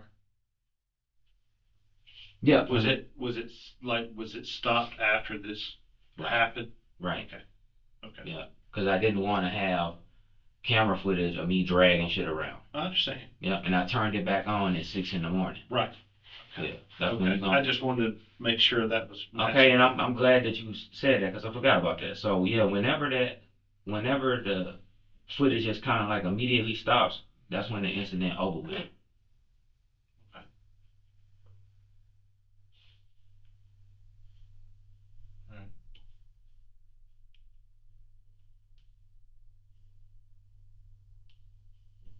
Um, How did you get her outside? Man, I dragged her and it was difficult, like extremely difficult, extremely difficult. It was exhausting. It was hurting the whole way too. Every move that I made was fucking hurting, but that dragged her uh, in a comforter down there into the woods. And the path that I took is not what the fucking guys on the in front of the dog kennel camera was saying. I did not come down those stairs. I came out of the sunroom door that had been kicked out, down that deck, through that grass, down that sidewalk, and then across the grass until the ground starts going down into the slope. And then it was easy because it was a lot of slope helping that process. Was she in the garage at any point in time? Mm-mm. No. Which garage? She was in no garage. and the one where the Hummer's at. No, hell no. However, it's I know I stepped in blood, and I know carrying her, I had blood on my shoulder because it was blood on the bathroom door to our bedroom, and she never went over there. And I know that was because at some point I brushed into that door. When I looked at my shirt, I'm like, damn, I'm like kind of like covered in blood here, and so I probably tracked blood in areas where you finding it. She went out that sunroom, down that set of 3 stairs, in that small cut of grass, on that sidewalk, and through that grass. And I want to reiterate that and then say the path that I took is not relevant unless there's something that I'm missing. But that's exactly what I did. She never went nowhere else inside. I mean, it's something like this. Everything is relevant as far as it details, because we don't like to guess or make things up or put words in your mouth. How come they was doing a lot of guessing yesterday? Well, a lot of talking was going on, and that's what forced me to have this conversation with you. Some of the shit they was telling her. A lot of it's a coping mechanism. What the people are doing? No. What people say in a situation like that where I'm not justifying it. You don't have to take accountability for it. No, I'm just saying just like you were saying earlier about you feel like you want to make somebody understand. Again, it's hard to make somebody understand what goes through everybody's minds in certain moments. Some things are coping mechanisms. You say the worst about a person or an idea about a person as to get it out of you. It doesn't make sense to a lot of people, but that's probably some of the stuff you heard. And again, take accountability for it. I mean, it is what it is. Doesn't make it right or wrong. I almost said something. Do you remember this? Another officer that was talking to you about how he liked the setup of the gate and was trying to find out why I didn't take the gate all the way back? I mean, it was just so much happening yesterday. So I almost came across the thing at that point. And I'm like, if I do that, I'm gonna spook y'all. So let me not do that. We knew you were listening. Okay. I mean, with all those cameras and everything else, at least some of us knew, or some of us suspected. We suspected that you were listening. Yes. A lot. Some people did, and some people did. It just, What other questions do you have? What can I clear up? Because like I said, I'm having this conversation with you against my own interests and against what I know my attorney's gonna recommend, because I need to make sure that Daddy, Kenneth and Kingston, Elijah and Jonathan Thomas are in no way connected to this other than the emotional impacts, through the loss that they're all experiencing. Like, they didn't have anything to do with this. Did you tell anybody else besides your father? About what happened? Yeah. Yeah, at some point I told my brother. Yeah. And who's that? Who's your brother? My brother, Lee Isaac. Okay. We don't know who your brother is. Yeah. Oh, I thought y'all writing all this down already. No. Well, understand we focus on certain things and everything else. Will we go back? Yes. But everything's kind of like that. I mean, we got to the airport this morning early to get out here. So Lee Isaac, where does he live in Georgia or is he back in Missouri? Neither. He lives in Murfreesboro, Tennessee. Oh, okay. Yeah. And you called him and told him about it? Mm-hmm. Okay. All right. Yeah, I called him. He was the first person I called after I told Dad. Okay. Yeah.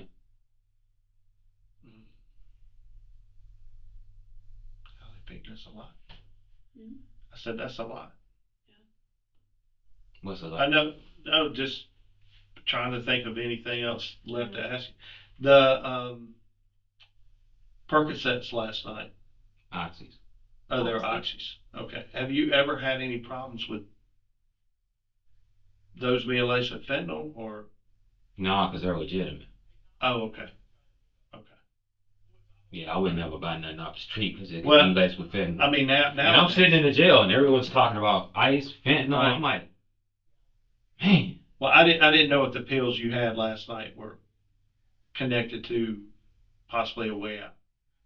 You know what I mean? Like. Oh, like I some would have people took too many pills and Right. tried to kill myself? Right. No, I took them because I knew they was going to calm me down. Okay.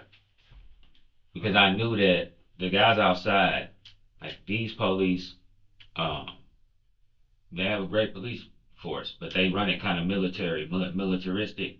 And the sergeant that was overseeing that unit, I spoke with her. Mm-hmm. But when I was looking out the window, and you gotta deal with the shit you gotta deal with because of the situation. But when I called her, I dialed 911. It's like I said, they didn't knock on or nothing. They didn't announce themselves. Mm-hmm. And the only thing that I had heard was as soon as I unlocked the door and went in, and they were running up on the hotel, but they were talking to the guy in 5. So when I finally realized they were for me, I called 911 and I asked to be put in contact with them so I could surrender peacefully. Mm-hmm. And when I talked to her, I said, "What's going on here?" And she says, "Oh, we're just checking on your well-being." And I'm like, "Really? With guns, aimed at me like this, y'all checking on my well-being? That's bullshit." But all right, I said, "I'm coming out. Like, you ain't gave me a chance to do that. I'm a surrender, but you haven't given me a chance to do that. Look like you preparing to run in here. Let's not do it that way. I don't want to do it that way." I said, "When you come in here, my phone's gonna be in the bed. The firearm is gonna be unloaded. I'm gonna open the curtain. The only thing I'm gonna have is a cigar in my mouth, and I'm gonna come out with my hands up." And then that's what I did. And like I said, I had dumped my bag to just make sure I didn't have nothing else fuck shit in there. Part of me thought like maybe they was gonna think I was selling drugs. Like, I'm not selling drugs. Like, take ice. You know what I'm saying? So Right. it's clean. I don't get it from a drug dealer Mm-hmm. because I don't want to OD. Right. Okay. I mean, the house doesn't look like some street drug use addict that's, blitzed out of their mind. It's not that. I mean, there wasn't a guy alive yesterday that didn't admire all the Milwaukee tool setup. Thank you. And the garage. I mean, it didn't look like somebody strung out on street drugs. So that's why I was just wondering, was that something new? Was that coping mechanism last night? What, you know what I mean? No, I've been Or on it was it? since the accident. Okay. They prescribed it to me. The first time I was prescribed with oxy was when I got shot, and I weaned myself off then, and I had a difficulty weaning myself off with the accident because like that injury, I'm not sure what you all know about it, but it's just painful. Okay. Yeah, it's hurting up. Laying on that damn concrete in there. That's why the guys are like, "You're just standing in here." And they think I'm crazy. I'm standing because anywhere I'm sitting is painful. Mm-hmm. I don't have no oxy, and this shit is painful. All this concrete in here. So yeah, no, it's just personal use. And I thought to myself, these guys seem charge happy. They gonna try to charge me with it, or some shit like I'm trying to sell it, or they're gonna view it that way. Mm-hmm. But that's not the case at all. It's just, what I'm using for myself. Okay. I know you say you throw the phones out the window. Do you remember about where? And one of the reasons why is if Carrie's family, let's say a lot of people want to hold on to phones because of photos, videos, whatever. Um, if I can get it back to them, that's what I'd like to do. Um, can I see your pen in your notebook on a fresh piece of paper where I don't have to see what you looking at?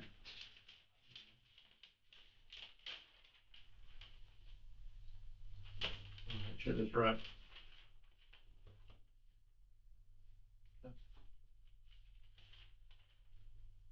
Mm-hmm.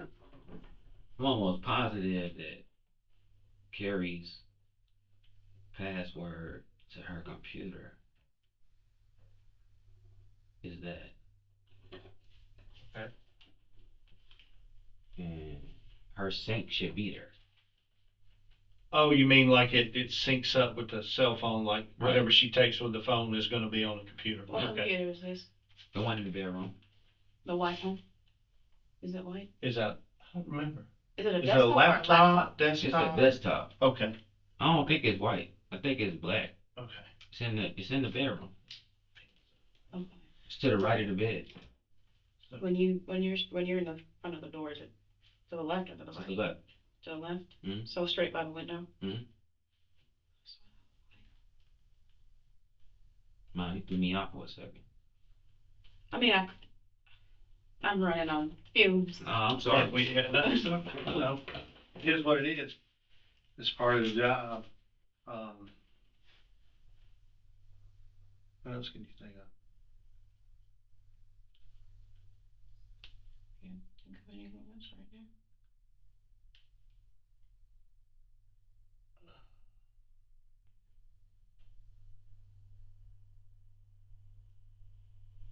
Do you know? You got Elijah's number?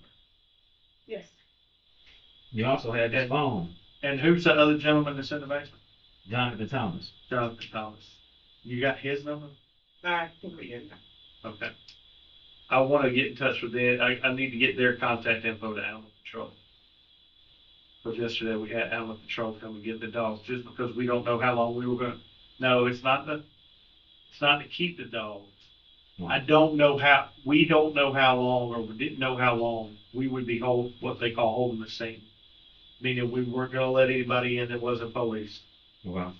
The dogs are innocent, don't want anything bad to happen to them. So they're obedient dogs. We call Animal Control kind of like we do DFACs for kids, as far as we need somebody to take care of them until we can get them proper homes. They're always, just like with DFACs, going to side with family or relatives. Okay. So Elijah or Jonathan, I want to be able to get their contact info to Animal Control. Okay. So that, because they'll take care of them for as long, as we reasonably we need to. It's not like this on a 48-hour time clock or something. But your dad didn't appear to be the kind of in the situation where he could just up and, I don't want to dump that in his lap. Yeah. You know what I'm saying? That's why I knew that peacefully surrender was the correct thing to do. Because any other option would have really rocked. It's more. Yeah, it's just more. And that man getting that up in age, steady pouring stuff on. It's like, no. Do you know your brother in Tennessee's number off the top of your head? I mean, we can do some. Kind of. Think it's 314-755-7550. Cause I spoke to him this morning, but I got lucky on dialing the number. Yeah. I don't know if y'all familiar with how that work, but the numbers, you're in a jail cell, you don't have no phone, you just like in your head visually trying to remember numbers. Yep. And what was his name again? His name is Lee Isaac. Is it Lee? Yeah, Lee Isaac, Isaac.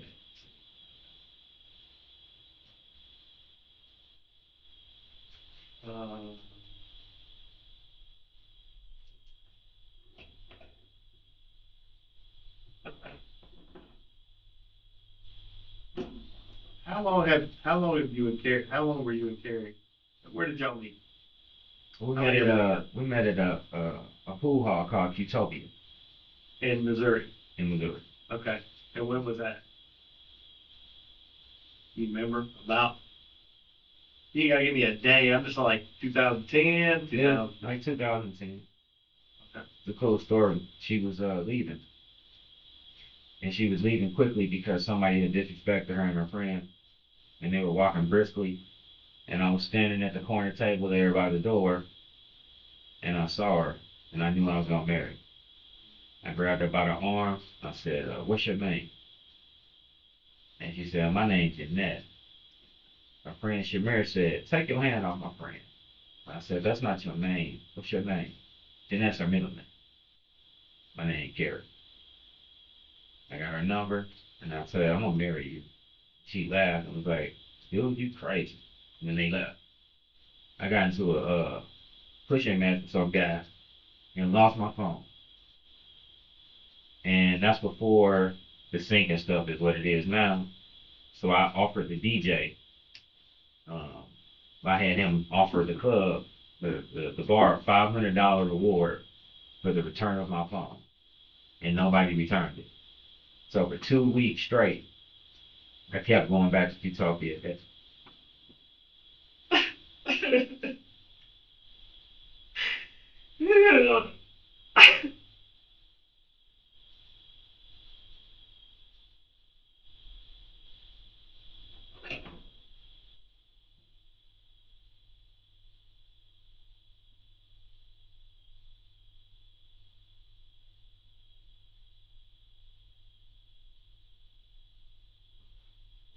2 weeks straight, kept going back to Utopia every day. I didn't even want to be there. And I was just praying to myself, like, please let her come. And after 2 weeks, she finally showed up, and she gave me a tongue lashing. She said, "I never give my number to guys. And the first guy I give my number to, he doesn't even call." She was with Shamir. I bought her and Shamir some dinner that night. I apologized. We started dating.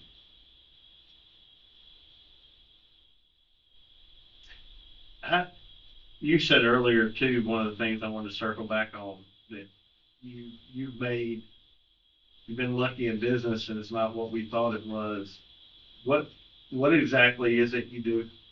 Because your dad said something about a medical transport company, which I didn't understand. Why is everybody so confused? Well, because I don't know. I saw the box truck with all the tools. They're nice, and it looks like some kind of construction, but I don't know what it is. Yeah, building blocks, home repair and construction. Okay, And then I also have nurses earning medical staffing groups. okay. Now what do they do?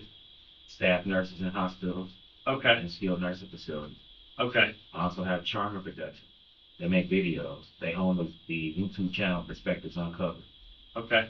And then I also own Icon Custom Car Wrap Tent, which I paused that, but that's what we wrap cars. Right. Yeah, I knew. Okay. And did Carrie work? Yeah, Carrie worked in nurses earning primarily. Oh, okay. All right. He's been trying to help with the construction stuff, but she even asked if she could go out. I'm like, no. Okay. But she primarily works in that. And I guess that's gonna need to come to an end. I guess I'll be dealing with that. I need to tell Dad that I guess lay everybody off or something. I don't know.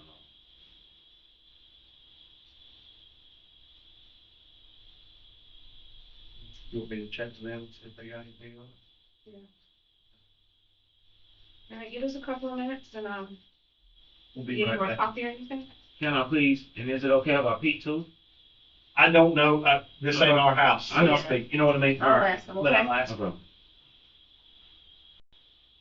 Okay. I'm getting all of it. I am too.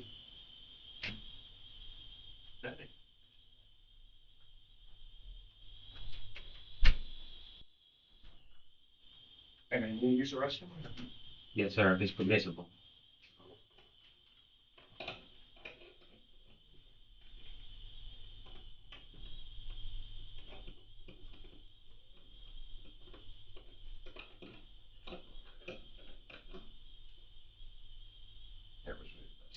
Which way is probably the most comfortable?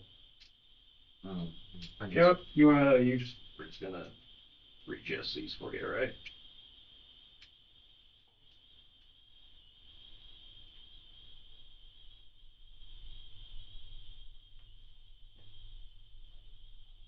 The weights, the angle. Yeah. Yeah, you put them, yeah, together like this. Yeah. So they don't twist off.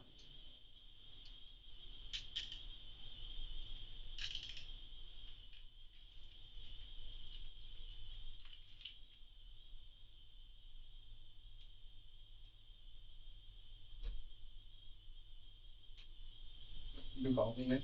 Yes, sir.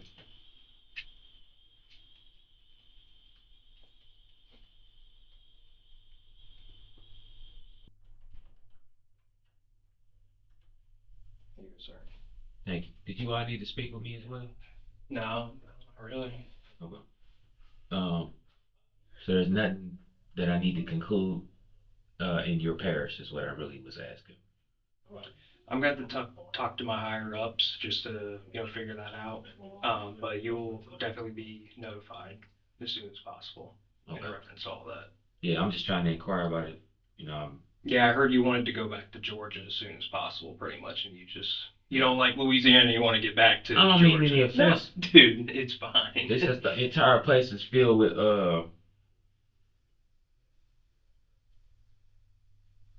it's just not gonna be a happy experience. No, I understand. I don't mean it that happy experience. I just would rather, you know, serve time or deal with whatever's coming in Georgia rather than here. Yeah, no, I understand. But whenever you'll definitely be inquired and told as soon as whatever the decision's made to be. And you mean a decision as far as extradition or? That's going to be up to them to do the extradition, not us. So Okay. anytime that there's charges that are placed outside of people's jurisdiction, it's Yes, up sir. to the original jurisdiction to make the extradition process. Okay. So then all that we would do is just hold you until someone came and transported you back to Georgia. And then my father and brother were making inquiries about my vehicle. Should I tell them that that vehicle is impounded here, or will it be going back to Georgia? That's going to be up to them, to the Georgia. So based off of once, the vehicle's been processed or whatever that needs to be done with it, it's going to be released to whoever wants to pick it up, or if Georgia needs it for their investigative purposes, then, they will come and grab it. But based off of that, it would either be at a tow yard or, just waiting to be picked up, or it would be in their custody, Fayette County's custody. Okay.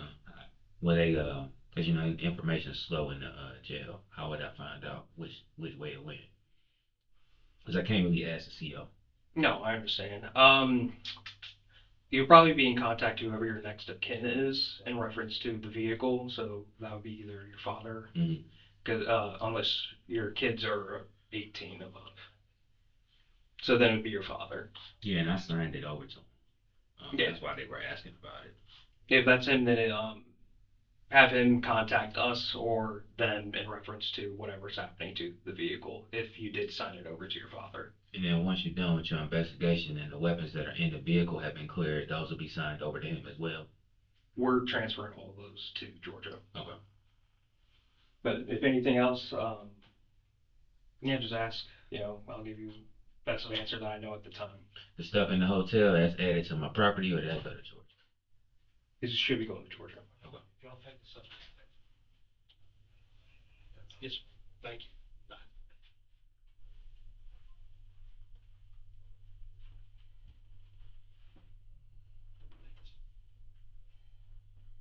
I don't know if that coffee is as good as the first one. It usually isn't. It's hot. A few more follow-up questions.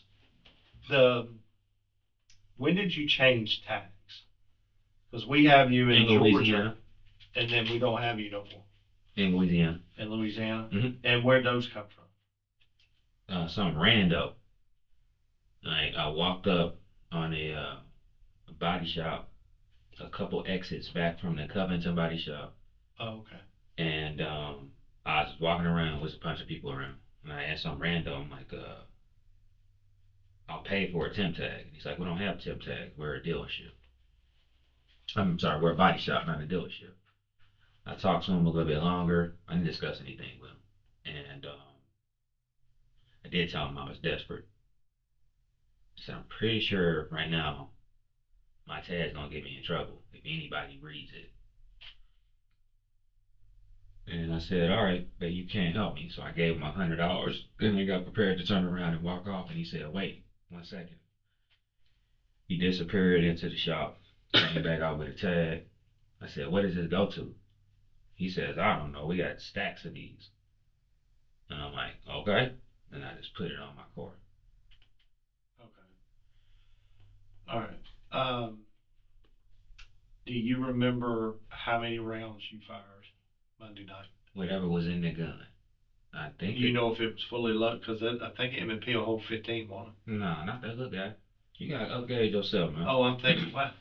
Yeah, There's so many guns out there. that's the It's a smaller version. yeah, that's 8 Okay, with something in the chamber, I think. right.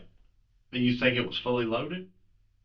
I don't know. I know you said you just Yeah, it lost clicked. it, Yeah, and I get it. yeah, it clicked. So everything came out, but Okay. it's at least 6 shots.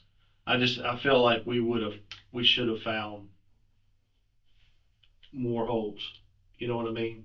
That we found the one in the headboard and that was it. How close were you to her? Pretty close. I don't think he would I have. think you were in the bedroom and not. I never said I wasn't anywhere but in the bedroom. No, I'm saying you weren't like in the doorway at the sunroom or anything. You were No. closer in. Okay. No, I was standing on the opposite side of the bed as I stated. Okay. Well, that's what I'm saying. That's why I just want to clear some stuff up because I like for everything you've told us and you're saying you're being honest when it matches up with everything evidence wise, then you come across as telling your story and being honest. Yeah, I told you I entered the bedroom from the private deck. Right. I was standing on that side of the bed. Okay. Okay. Okay. She was on the other side. On what would be your side. Right. Okay. Yeah. Okay. Okay. She got up in my direction. Uh-huh. I backed up. Off the bed? She got up off the bed? Right. She got up off of the bed. Okay. I backed up, and she went towards the sunroom and collapsed into the sunroom. Okay. And that's what I said before too. No, it is. I wasn't sure on, like I said, I know we didn't find any shell casings. Yeah, that I only saw that smart aleck guy. He kept saying that. He kept coming out talking about that. And it was so annoying. It's like, dude, man. So when did you stop listening? Every so often I would just stop listening to it because it was bothering me. The whole thing was bothering me. And parts of it were bothering me that shouldn't be bothering me. That on the opposite side, I know there's no quarter given, but I'm like, people were complaining about it being hot. The need for water. The gal from forensics was saying her feet were hurting. You know, I was tired of walking back and forth up inside of the house. You know, I was just listening because I was learning different things. Um, I didn't realize that there was an accurate description of my vehicle, and you guys had a meeting at the mailbox about my vehicle, or what you suspected that I was driving. And somebody was like, "Well, he's got a black racing stripe, and he's got red stripes on the side." And I'm like, "Well, this is not good at all." So I stopped and took everything off of it. You know, so that was helpful. You took the stripes off? I took the stripes off my vehicle, yes, sir. Oh, okay. Yeah, they're in I didn't know that. it's in the trunk of the car. Oh, okay. Um, There were also some other license plates from, I believe, a couple more states in the trunk of the car. no, there weren't. Missouri? There's just my. There's a Missouri plate? So we just officially switched to Georgia. If you run that tag, it's gonna come back to that car. Okay. Okay. And I when I got the Georgia plate, I just threw I figured that's where it was at because I looked for it and couldn't find it, but I didn't look in my trunk. That's where it's at. I just threw it in there, put the new one on. My Georgia tag is in the trunk. Both of those go to that vehicle, and then this Louisiana plate I bought from a rando. That's it. Do you have a way of knowing how long it was from when you wouldn't have any way of knowing when your father called 911, but just trying to figure out how long it was from when you left the scene to when he called? I didn't leave the scene. I left the UPS parking lot. We went to the UPS store. Okay. Remember that? You weren't back at home. That discussion you had with your father was in the UPS parking lot with the driver. And I need you to understand something. That's Yeah. why I did everything that I did. Mhm. Because unfortunately, you all kind of predictable. You're going to assume that there's some sort of a conspiracy to commit murder. It's not that. Okay. It's a crime of passion. Right. It's not a conspiracy to commit murder. So I did what I did to protect my father. Okay. You'll see in my conversations, I'm very limited and cryptic in my responses with him. Mm-hmm. Um, I can't say in your conversation because you threw the phone out the window. No, you had my conversations. You had conversations with Dad about what you saw from the messages. You inquired about the email that was sent about me adding him to the security footage, which I did so he could get you access. I talked to him last night and found that out. Oh. Somebody Conversations. spilling water. If you lead detector and you have detective and you have people saying that, but I mean it doesn't matter. It's nothing to hide. It's nothing bad. It is what it is. But what I'm saying is that I did what I did the way I did it, so that it could never be said that Dad knew anything about it. Right. So I flew him here and told him it was an emergency and he needed to leave on Tuesday. He needed to come immediately. Mm-hmm. And then I told him that he would not be coming to my house. Mm-hmm. That he would be going to a hotel. That first hotel, the driver called me and said it was booked. Right. Yeah. So he took him to the Fairburn location, and then he before that took him to Outback Steakhouse. They charged me for it. I paid for it while I was sitting in the bank the next morning.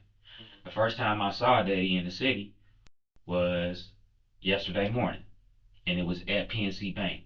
And you can see from their cameras that when I exited the vehicle, I didn't even look his direction.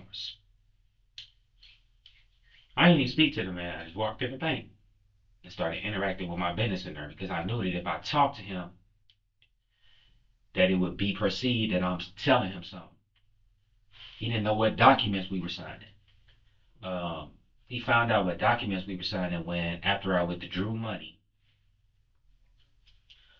and I went to Kiera, the associate at the bank,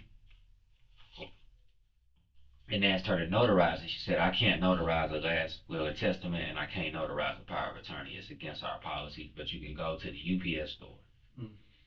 I got up, walked outside, told Rico, follow me, we're going to UPS. Don't forget what I told you, hand my dad the deed paperwork and the keys as soon as I get done with my conversation with him. We went to UPS on camera. We passed at least 3 Fayette County cameras on the way there because it's some throughout the pavilion and I counted 3 when we were driving. All of that's recorded. I was never in the car with him. He was never in the car with me. We got to the UPS store. Again, I got out and didn't speak to him. except for he told me to hold it because when we were about to go into the UPS store, some guy was coming out.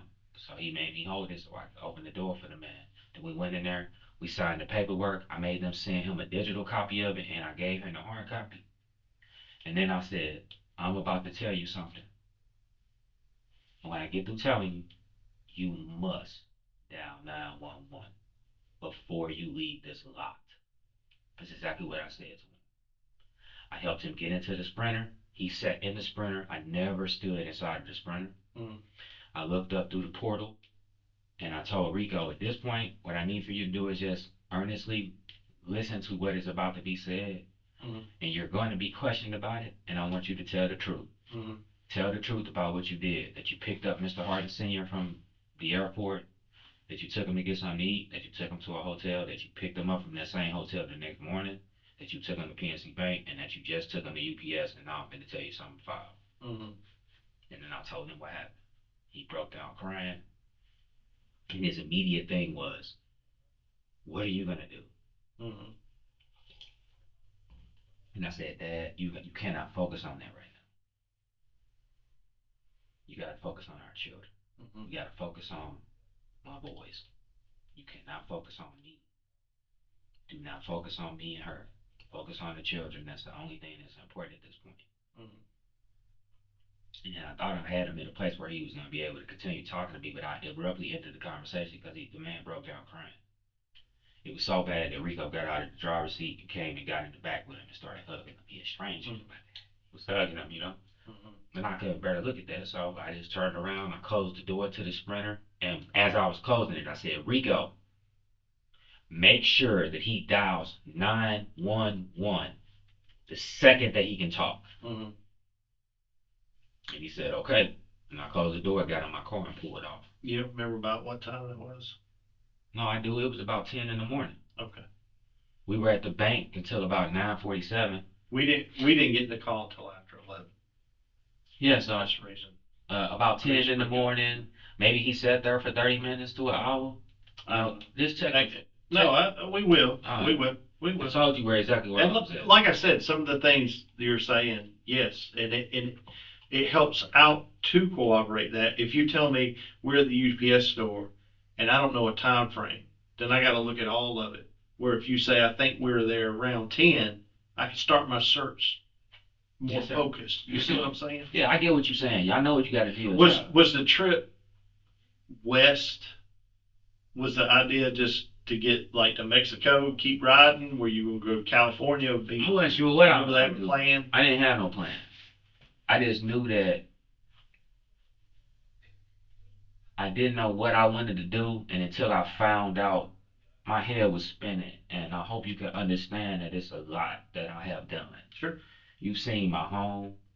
You've seen some of where my businesses has gone. What kind of guy is in this situation? That by itself is fucking absurd, right? Sure. So I'm dealing with all of that. You've had a chance to, I think, at least see a picture or two of my boys. They're good kids. You talk to them. You see how smart they are. They are. All right. Come on, man. Keep it together. Our SROs took care of them yesterday. They you know, we don't know you. We don't know what kind of state you're in. So they actually were there. They had their own private protection and they didn't know it. And then they were reunited with your father. Take care of. So they're being taken care of. Like, it's a lot for a human being to deal with. Like, you had a bad decision that you made, and then you have the mess that it caused. And then you need to find a way, which I think God created that. But you need to find a way, or a higher power if you don't believe in God. You need to find a way to take accountability without anyone else coming to harm. And that's a big thing. Sure it is. And then you don't know what your state of mind is going to be. It's changing. I would imagine constantly. I mean, I really would. I would imagine constantly. And then every move I'm making, I'm questioning, is this going to come up in my interrogation as something that I'm trying to hide or do? Like, I'm throwing the phones out because I don't want to get tracked. So I bought a burner phone.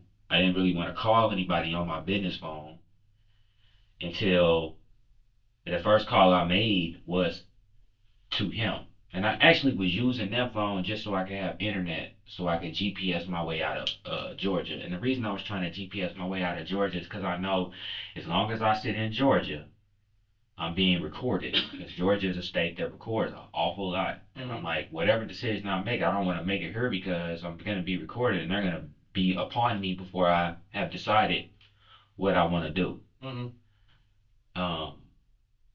actually, I regret to a certain degree even getting the plate because that made me stop. And I got the plate, and then now I'm thinking something that's true that's not true. I'm thinking I got time, but I don't have any time. And until you make a decision, you got to continue to move forward. Right. And that's what I should have did because I knew OnStar was going to be my undoing. You can't rip the OnStar out the car. So I knew that would be my undoing. Right. And I knew as long as I kept my gas trips to less than 5 minutes, and our mobile is unsafe for you all to have OnStar to deactivate that vehicle while it's in drive. So that was my plan. I don't know what I intended on doing. I talked about potentially Mexico, and then I'm like, well, that means I would have to walk across the desert. And I don't know if I'm prepared to do that. Can't passport my way in there. Right. Um, so I hadn't made a final decision on that. And I apologize that I don't have a better answer for you. I didn't know what I was going to do. But that is an answer. And to me, that sounds more honest than if you just blankly say, I want to see Utah. You know what I mean? What you say in that situation makes sense. Someone who's going from sad to mad to hysterical to sad to remembering something happy. I'm quite certain all of those things were going on. And in addition to all that, if I get caught now, I can't figure out what tomorrow is. So if I keep moving, I'm going to be able to try to play something out in my head. That makes sense. Right. I understand. It was the movement that was creating the momentum. Right. I'm going to move. Right. And I knew I made the right decision because I was monitoring. Like, I didn't understand why it took so damn long for Dad to get to the house. Mm-hmm. I didn't understand why it took so long for y'all to respond. Mm-hmm. We were actually there pretty quick from the call to when we got there. Oh, okay. It was. So in my head, I'm working it from the time that I left. I'm thinking the call happened right then. So it's like, why didn't I see Fayette County like pulling up immediately? Right. But then what confirmed that I had made the correct decision was when you all went to secure the home. Mm-hmm. When you came in the triangle, I'm like, I made the right decision today. Because if they had done that while I was here, I can't promise that I'd have been like, okay, I'm coming out with my hands up. Sure. Because I'm not in that mindset at that point because I'm in my castle now. You're invading in my arena. This is my, like I knew that was going to be in my, that it was going to be in me. Sure. I'm not saying that I want to do something, but I know that would have been in me. That's why I wanted to get away from it. Sure. And I told him not to go in the house. Let the police check it. I told him all that. And he did, to our knowledge, he didn't go in the house. Yeah, to our knowledge. Yeah. I think he was a little fearful of what he might see. Not that he would get hurt. I think he was fearful of what he might see and it would, hurt him. What he would see would hurt him. Not that somebody was there that would hurt him, if that makes sense. What was your last conversation with Elijah in person? Or when was your last conversation with Elijah in person? My last conversation with Elijah in person was before they left. Today's Thursday. On Tuesday morning? Yeah, today's Thursday. Before they left Wednesday morning. Wednesday. Oh, Wednesday morning. What was that conversation like? It was cryptic as hell. And both of them were standing there and they looked a little afraid. Because I was beyond a place where you could communicate with me in a normal way. I was just telling people things. So I walked up to Johnny and I'm like, when you see my father, tell my father that if he has any questions or needs any paperwork, it's in my office. I looked at Elijah and said, I love you. I'm proud of you. I believe in you. Don't ever let Anybody tell you anything different? And he said, what are you saying? Like, I'm not gonna see you again. You know, he a goofy. You know, as much as a 20-year-old can be sharp as he is, he's still a 20-year-old. So he kind of, you don't get what the hell going on. Yeah. You know, it's right in his face. He can't see it. And I was blessed that that was the case because I didn't have to explain myself. And he said, so I'm not gonna see you again. I'm like, no, you're not gonna see me again. The previous day, what uh, I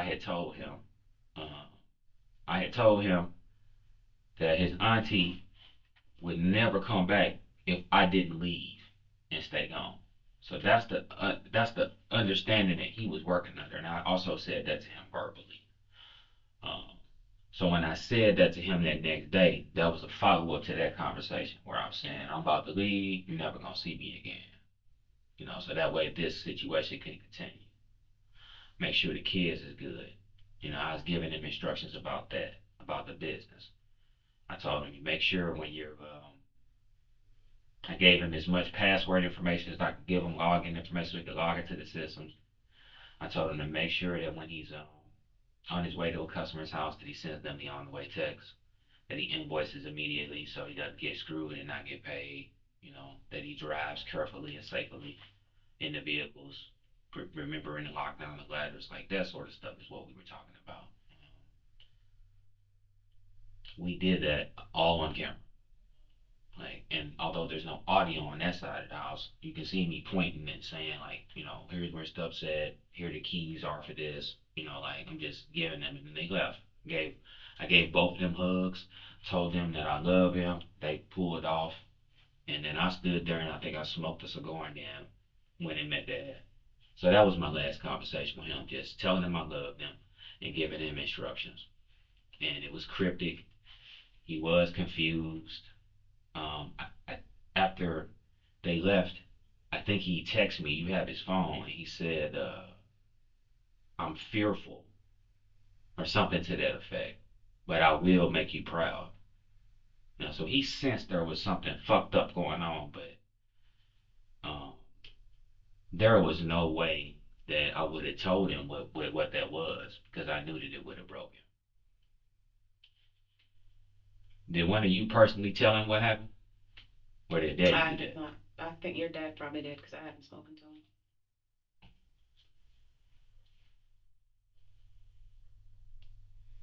Again, guys, this is not a conspiracy.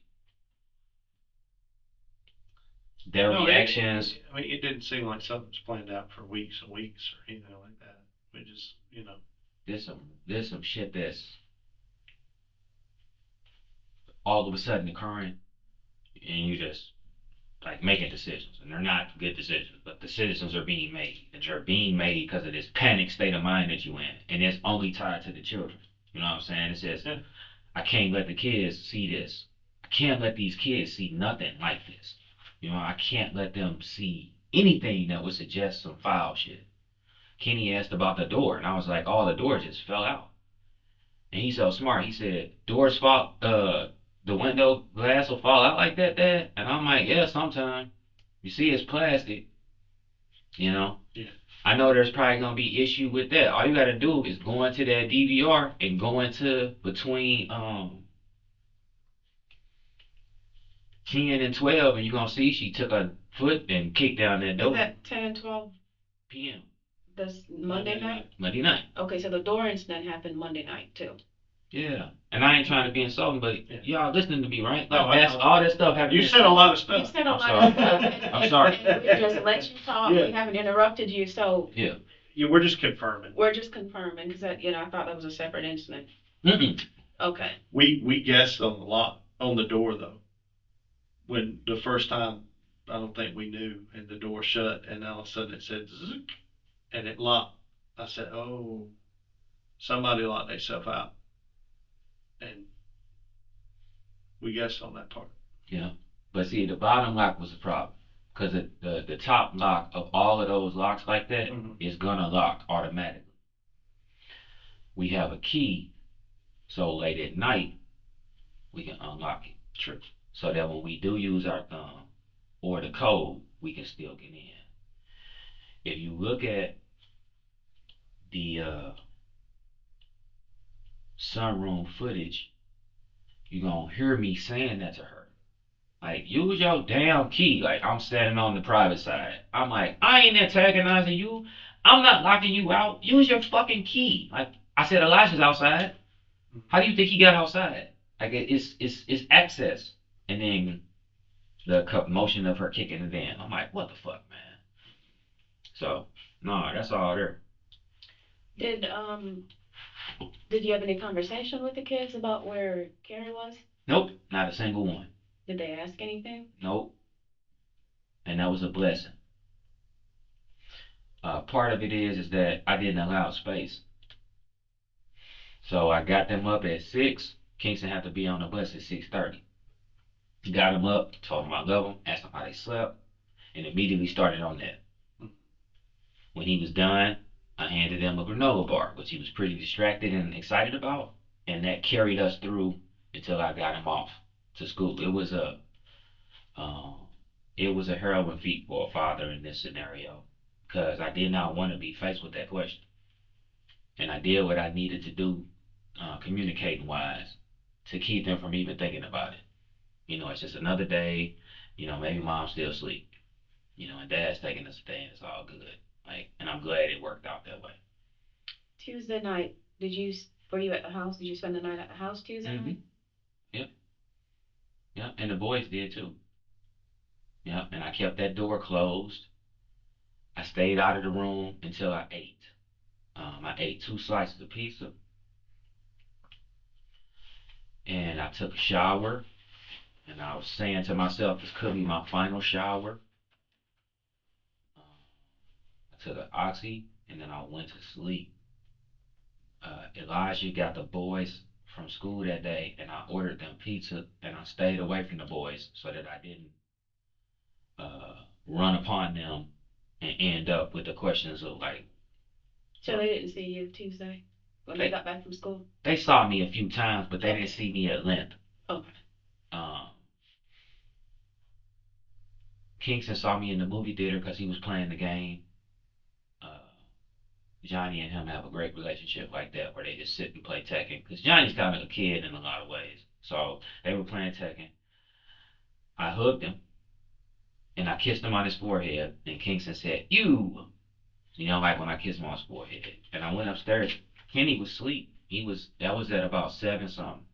He was asleep on his little couch in his playroom, and I just kissed him on his forehead. He didn't wake up. And like I said, I came and just stayed out of everybody's way, and avoided everybody. It was shame, it was guilt, it was a lot of things. I didn't want to face my children. My children, they're smart and they pick up on stuff, and I didn't want to face them, so I avoided them Tuesday for the most part. I made sure that as the adult and the responsible person in their life, that everything went as it should go. And other than that, I just was asking Elijah if he could deal with the stuff. So Elijah picked them up from school. I'm sorry, from the bus stop, and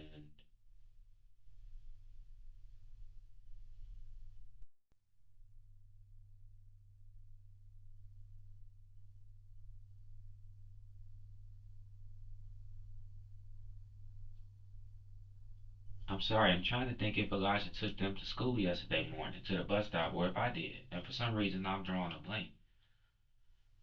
The camera will tell you, the street view will tell you. If it's the pickup, then it was Elijah.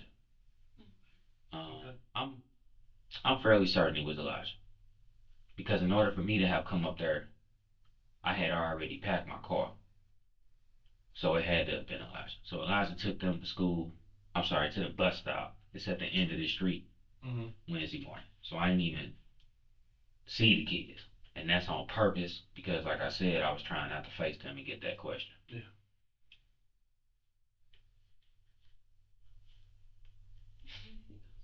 Yeah. I think we've covered just about everything we can cover. Yeah.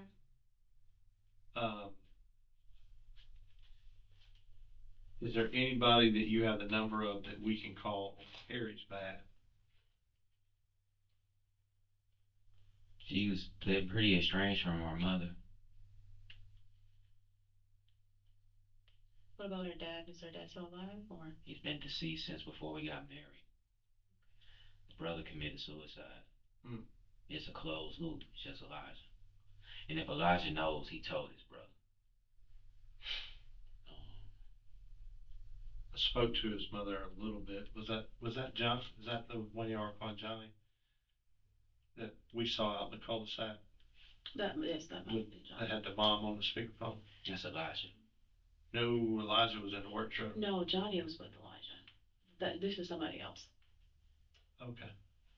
She just seemed like a nice person. Who is that? The uh, Carrie's mom. Oh, okay. But you said somebody had her on speakerphone? Mhm. I don't know who that could have been. Other than Some I don't know. Faith? I don't remember his name. it was a guy? Mhm. I really don't know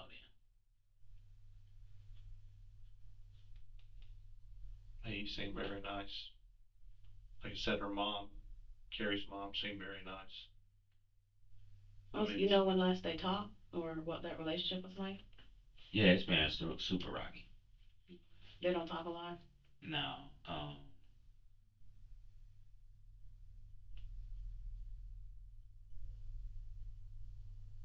the way that Carrie has explained it to me is there's some animosity there because her mother's a Jehovah's Witness,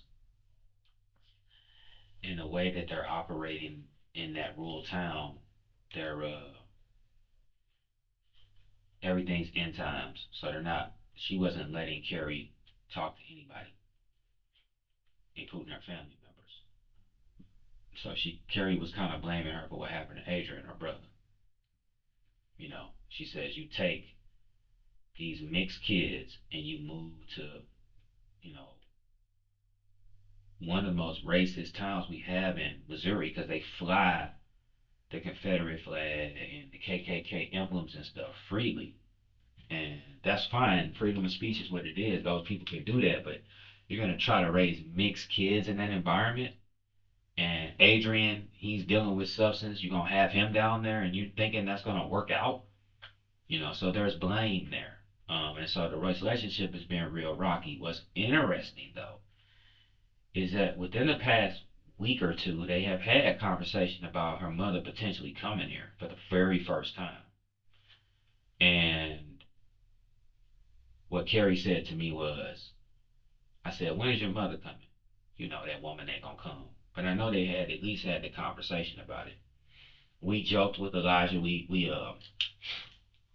Hell, what sucks is that may have been Monday before everything hit the fan. But it was her idea, but I had joked with Elijah, and because she had said, what if Elijah thinks that my mom is gonna come and get him?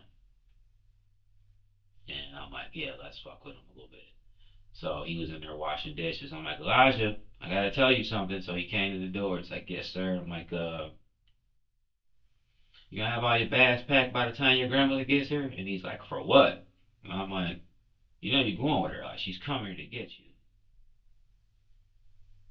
And he was like, I ain't going. And he walked off. And then he came back and he was like, are you serious? I can't be with you guys anymore? I gotta go with her? And I'm like, man, I'm just playing with you. And then we started laughing. But you could tell that he had started turning up a little bit. I had got him real good. And we were just teasing him. But no, the relationship ain't never been good. And I know she don't care for me. And this has validated every evil thing she ever thought about me. Um, when that restraining order, she don't care for my dad, so I'm not sure how they were able to communicate what they communicated whenever they did. I think he said he talked to her. But at the conclusion of the restraining order, obviously it was released upon getting to the court and just showing the judge the text messages and screenshots where Carrie had texted me and said that a patient had put their hands on her. And then all of the other text messages that she sent me, even though she wasn't supposed to be talking to me about how she wanted me to come home and that she loved me and all this stuff. So the judge saw it, immediately threw it out. I get to the house, my mother-in-law has moved in and drilled out all the locks in the house, pulled down all the cameras. It was trash everywhere. So my dad had went with me because we didn't know what was going to happen at the address, and I wanted to have a witness. And I remember my dad asking her, he said, Yvonne, don't you see you tearing these young people's marriage up? You don't see a problem with that? And she says, it's my daughter. And he's like, yeah, it's my son, but I'm not trying to tear their marriage down. So they've had a tense relationship too, and I don't speak with her unless it's indirectly. I dealt with Adrian's funeral arrangements myself personally. I asked her what she wanted to accomplish, and then I told her what I was gonna do. I made the funeral home in St. Louis um, come with me, their friends, because like I said, I was a pastor for 10 years. I made them come with me to retrieve Adrian's body. I handled all of the affairs, and I pretty much kept her out of it while I still honored her wishes. So we did have a Christian service, but we did it in a way where we could do Jehovah's Witness stuff. We sang the songs that she had selected that she wanted us to sing. And yeah, her and Carrie just haven't had there's more stuff with that. I mean, Carrie got molested because, Yvonne was never around. Adrian was in the street, running the street, and Carrie was left unattended. She's got an animosity about that because I think that that impacts how she's dealt with me to a certain degree on some things. And we got to the point where I said to her that I really didn't want to hear about it anymore because I didn't feel that I would be able to give neutral feedback about it. I told her I would rather that she speak with her friends than speak with me about how she felt about it. So, because I don't have a good opinion, because what I have seen and been a part Who was Carrie's best friend? of. Alicia Allen. Yeah. Is she local? No. They just talk on the phone. Yeah, they talk on the phone. Is there anybody local Mm-mm. that y'all are friends with, close to? No, not really. Came over. That's one of The neighbor to your left, you're looking at your house on the left hand side. He's a weird old dude. He's got a little white dog. Good. He said nothing. I mean, he came out, of course, because of all the cars. Yeah. And he just said, I just hope everybody's okay. They're super folks. He was a nice guy. I'd want to know that, what my neighbor said about me. But. Yeah, I take care of my neighbors. I feel responsible for them. They're all senior citizens. I cut their grass. I fix their house. I saw those cars too, and I said, damn, my neighbors are fucking panicking. I know they are.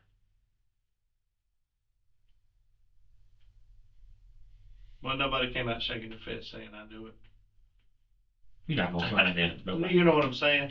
And nobody heard anything, according to them. So. That's not who I am, sir. There's been a chain of events that have been out of my control. I've sought help, and her and I couldn't come to agreement on how to get help together. She refused to go to counseling. Man, crying like a girl, man.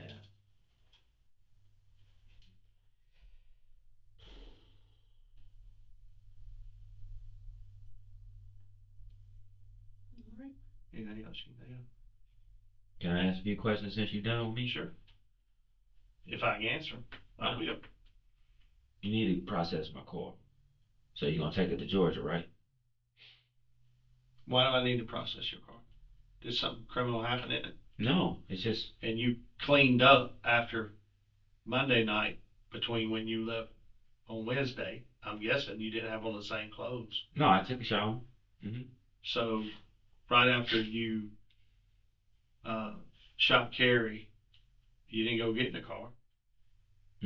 No, sir. So why do I need to take your car to Georgia? I just thought that was standard based on what the conversation with the young man that I had, the detective. I mean, it's possible, and here's you got to understand this too. We hadn't found her. I can't remember it was almost at the same time. We got word that she was in custody and we found her. Yeah. I mean, it was pretty close. It was late last night when we found her. That's so wild. I thought it would be so obvious. There, it was looked at, but what wasn't obvious, and I'm not trying to be too graphic with you, but there was no smell, and something that we believed occurred on Monday night. In the Georgia heat, typically there is scent and insect activity, and there didn't appear to be either. So, Got it. um, anyway, that conversation about your car was we've considered it very important because we didn't know where she was. But when we Got it. learned she was there, we found it very unlikely that you moved her to the trunk and then moved her back in the yard. That doesn't make any sense. No. So, That's why she would have never been in the garage. right. And if you had fled right after, I feel like your car would be important because it would show maybe stuff from the crime scene immediately after the crime occurred and you fled. But in this case, because it was well over 24 hours, only a crazy person would still be in their bloody clothes. Yeah. So, um, I don't see the value in taking your car back to Georgia. I'm only asking because my brother inquired with me about where he need to get it from and if he Okay. can get it. Because I told Yeah. him, based on what I heard from these guys in the inside, is that this market is a 250 a day market. That I don't know anything about. Yeah, but they as don't. soon as it's released, from from us, and we right now there is a hold on it, but as soon as we're done and we leave out of Louisiana, um, I'm sure they'll contact whoever we contact Lee and let him know. Will my firearms be returned? No, Okay. no. Not the ones that are involved. Right. As far as the other property goes, it'll probably be a determination of the court. Firearms are real funny about, they belong to you or your wife. Your children are too young. Your father didn't live there. I know he's got power of attorney, but he wasn't living there, so they're not his.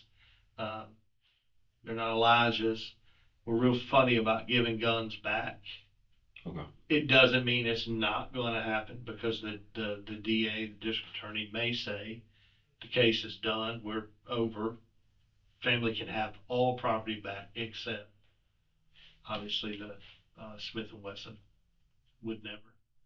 Uh, Yeah, no, I wasn't asking that. no. I understand, and I didn't feel like you were, but there was a lot of other stuff that um, the firearm that doesn't have a serial number ain't gonna go back. I have a firearm that doesn't have a serial number. There was a pump shotgun, pistol grip, under Elijah's bed. Doesn't have a serial number. Can you say it to me one more time? It was a pistol grip, pump Mossberg shotgun, all black in color, with no serial number. That will not be going back. Oh, I need to kick his ass. Yep, because those little kids are running around there. 100%.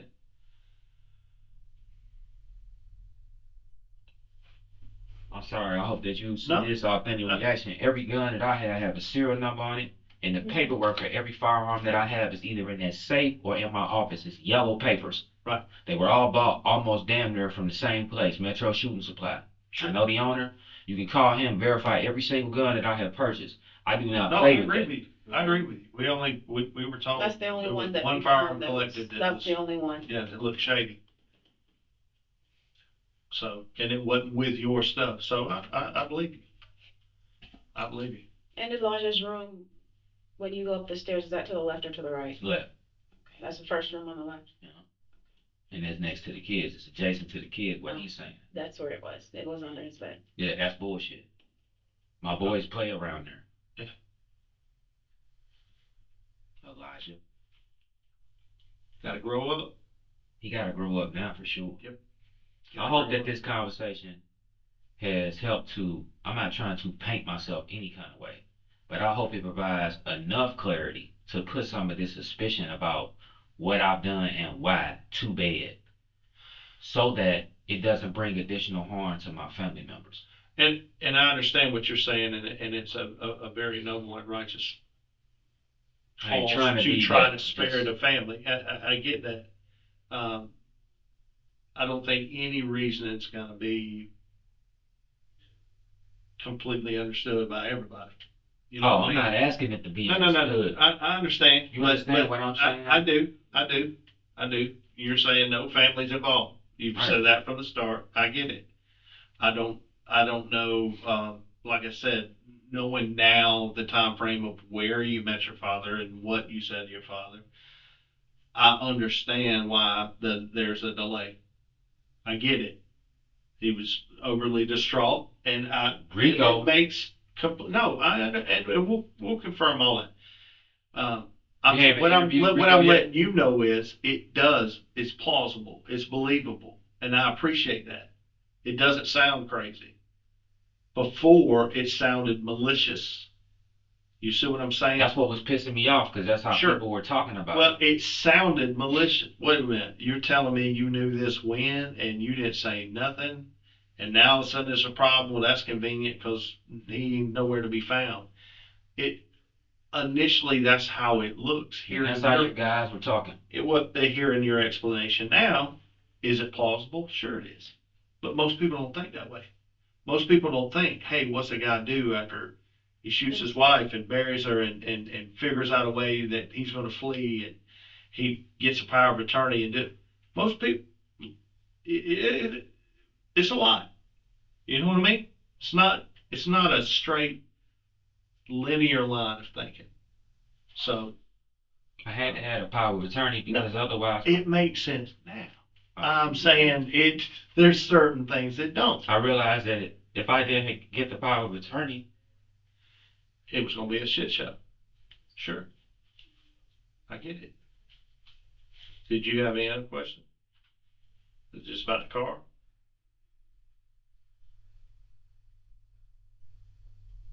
oh, the baby detective said that it would be up to you to initiate and I'm sure he'll get a kick out of it. He's watching it. That Extradition? Yeah.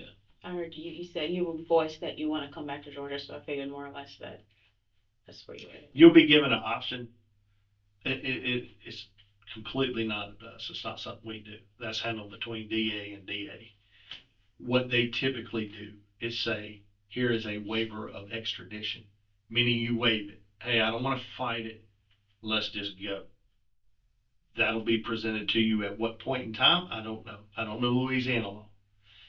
Even if you say, screw y'all, I don't want to go back to Georgia, you're not going to be able to fight it. It's because you're in the 50 states and Right. There's no reason to. It just prolongs the inevitable and costs you more to your lawyer. But that's not something we are involved in at all. Yeah, you gonna be the last conversation I had. That's why I was asking that. Sure. I can't ask the CO nothing. They No, don't they don't. know. And like I said, it's not that I'm not being purposely or hidden or evasive. I'm just telling you, 27 years of doing this, I've seen it happen immediately, and by immediate I mean within a week. Mm-hmm. I've also seen it where people have waived and it take 30, 60 days. I've seen people fight it and it go by like that. I've seen people fight it and it take a year. And all they did was spend a lot of money. It still came anyway. So, I'm not being invasive. But I will say this: saying that in advance, signing that waiver of extradition, is the first step of getting there. Where do I sign it Their DA will present you with that, or their court system. I'm sure you're going to have some kind of what we call it a first appearance hearing. Meaning within a certain time of being arrested, you're brought before a judge so the judge can explain to you what you're being charged with. Do you know your rights? They'll say all that at that time. I don't know in Louisiana, but somewhere between there and 30 days, and we have to have another hearing within 30 days that's usually when they present people with paperwork. So just understand, it's not as simple as, hey, I don't want to be here no more, I'm gonna go to Georgia. There's a whole bunch of legal hoops, even though that's what you want. Plus, There's somebody still had legal to hoops visit. they gotta jump. It makes sense. I get it. That's how most people are. If they know they're gonna be in jail, they want to be near family, and I get it. I would too. I would too. No, you're not allowed to talk to me about the charges. Oh, sure. I mean, right now, I can tell you that you're charged with felony murder. That was the warrant that was taken out yesterday to get you on a computer, and so that if you can't, we didn't know for a fact, but we felt pretty confident that you had a ballistic vest. We felt pretty confident that you at least had one firearm, maybe more, and that you were proficient with their use. Um, so And that's the reason for how they came yesterday.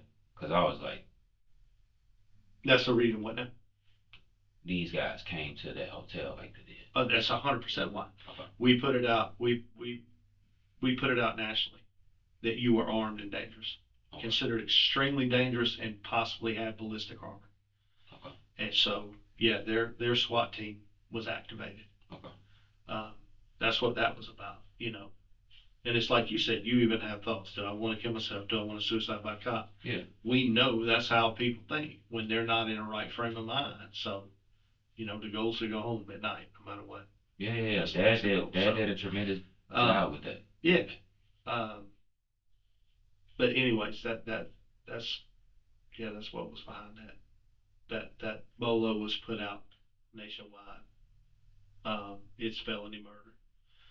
That's the initial, like I said, to get you on a computer. That warrant, the DA's office, after seeing all the evidence, after they hear your interview, they can choose to indict ever what they want to, or they can direct us. No, I want him charged this way, this way, and this way. The charge right now, the thing you're on the computer for and wanted out of Georgia for is felony murder. Understood. Yep. I don't think I have any more questions. I mean, everything else I just have to deal with that about. You all are in a position where you're investigating, not solving the other parts of this. So that's something that the court will determine at a later date. Correct. And until that time, I'm gonna just behave, keep my head. That's what I would encourage you. Yep. Yep. Just behave and keep your head down. Yeah. Stay safe. I know that even though you're in here, as a father and as a son, I know for a fact that your daddy's gonna need you regardless of where you are. Those are facts. Your sons, you can still have an impact in their life. Elijah, it sounds like y'all been an incredible positive impact on him already. He clearly also still needs more. You know, that if you are a man of faith, then there can be good things that going forward from such horrific tragedy. But that's going to be completely up to you.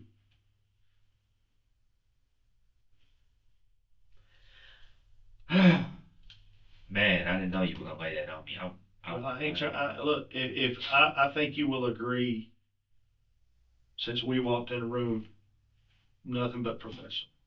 I don't judge you. That's not my job. No, I've been legit. the case and do, yeah. I'm glad that you like this because if you had been aggressive about it, just said. You just shut down. I just talked to my attorney about it. Right. Dax is gonna be fucking pissed, but Well, I needed to make sure that because I had to talk to him and I didn't want to drop it all on his ass, Sure. on a jail phone like that. Sure. Without, but when I seen the footage of the live footage of the man coming back after he had talked to Elijah, and he was like, "You mean tell me that he didn't know what was going on?" And I'm like, "What? Hold the fuck up." And then when I talked to Elijah last night, he said that they confiscated his phone. I'm like, "What?" So that my wheel been turning about that. Like, how did Elijah get you're not a part of this. Even some of the questions, it sounds to me like Fayette County had some thoughts about it. I said maybe it's because of his record, maybe it's because of the pump shot. So when I first spoke with him, I mean, I didn't know anything about his record, but when I first talked to him on the phone, he wasn't overly cooperative. He said that he wouldn't give me a whole lot of information, and he said he wasn't comfortable talking over the phone. So that's how we actually talked to him in person. I can understand not wanting to talk to somebody you don't know over the phone. So we ended up had a conversation with him in person, which turned out to be a little bit different of a conversation when he was in person, because at that point he knew who he was talking to, and why we were really, wanting to talk to him at that point. It was legit, because he initially thought he missed court or something while we were calling him. Yeah, because that's out there right now too. Yeah. So yeah, that's he wasn't overly cooperative over the phone, but Yeah, the initial was just a little short, a little. And look, he never saw you, and he saw you. Yeah. So it's one of those things where like when you tell us something that this didn't happen, and then you say something else, and I was like, well, you're changing your story, and if I change my story to you, you're gonna look at me like, well, which story is right, or which story is the truth. Right. So it was kind of one of those things. If you lied about this, what else you lied? Yeah, one of those things where you were like, okay, you say you didn't see him, then you saw him, so naturally that's going to raise a suspicion. It doesn't matter if you're law enforcement or not. Something's going to go in there like, what are you hiding from me? So it's one of those things. Yeah. It's like the conversation you're going to have with him about that shotgun. Yeah. Yeah. It don't mean you don't still love him. Right. It means he needs to stop making knuckleheaded moves. Well, at some point, I mean, obviously, we'll talk again. And like I said, you'll be in Georgia. I can't speak to that. That's something lawyers work out. And, is there anything else? Nothing I can think of. Be safe. I appreciate you guys. Sit tight. I'm sure they got some kind of way they do things.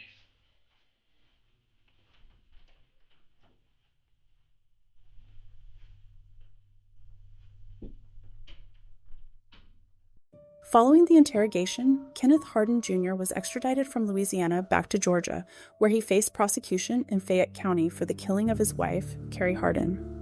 Investigators had recovered Carrie's partially burned remains from a shallow grave behind the couple's home. The investigation documented 9 gunshot wounds, evidence that blood had been cleaned from inside the residence, and an attempt to burn and conceal her body. On June 23, 2025, Hardin pleaded guilty to all charges against him. 2 days later, he was sentenced to life in prison without the possibility of parole for felony murder. He also received 10 years for concealing the death of another, to run concurrently with the life sentence, and an additional 5 years for possession of a firearm during the commission of a felony, to run consecutively. Carrie was only 40 years old. She was a registered nurse, a successful business owner, and a mother of 2 young boys. Her death left those children without their mother. Court testimony later established that Kenneth Hardin Sr., their grandfather, moved into the family's Merlin Court home and assumed long-term custody of the boys. Kenneth Hardin Jr. remains in the custody of the Georgia Department of Corrections, serving his life without parole sentence. If you found this video informative, please consider leaving a like and subscribing to the channel, as it really helps support our work and allows us to continue covering important stories like this one. Thank you.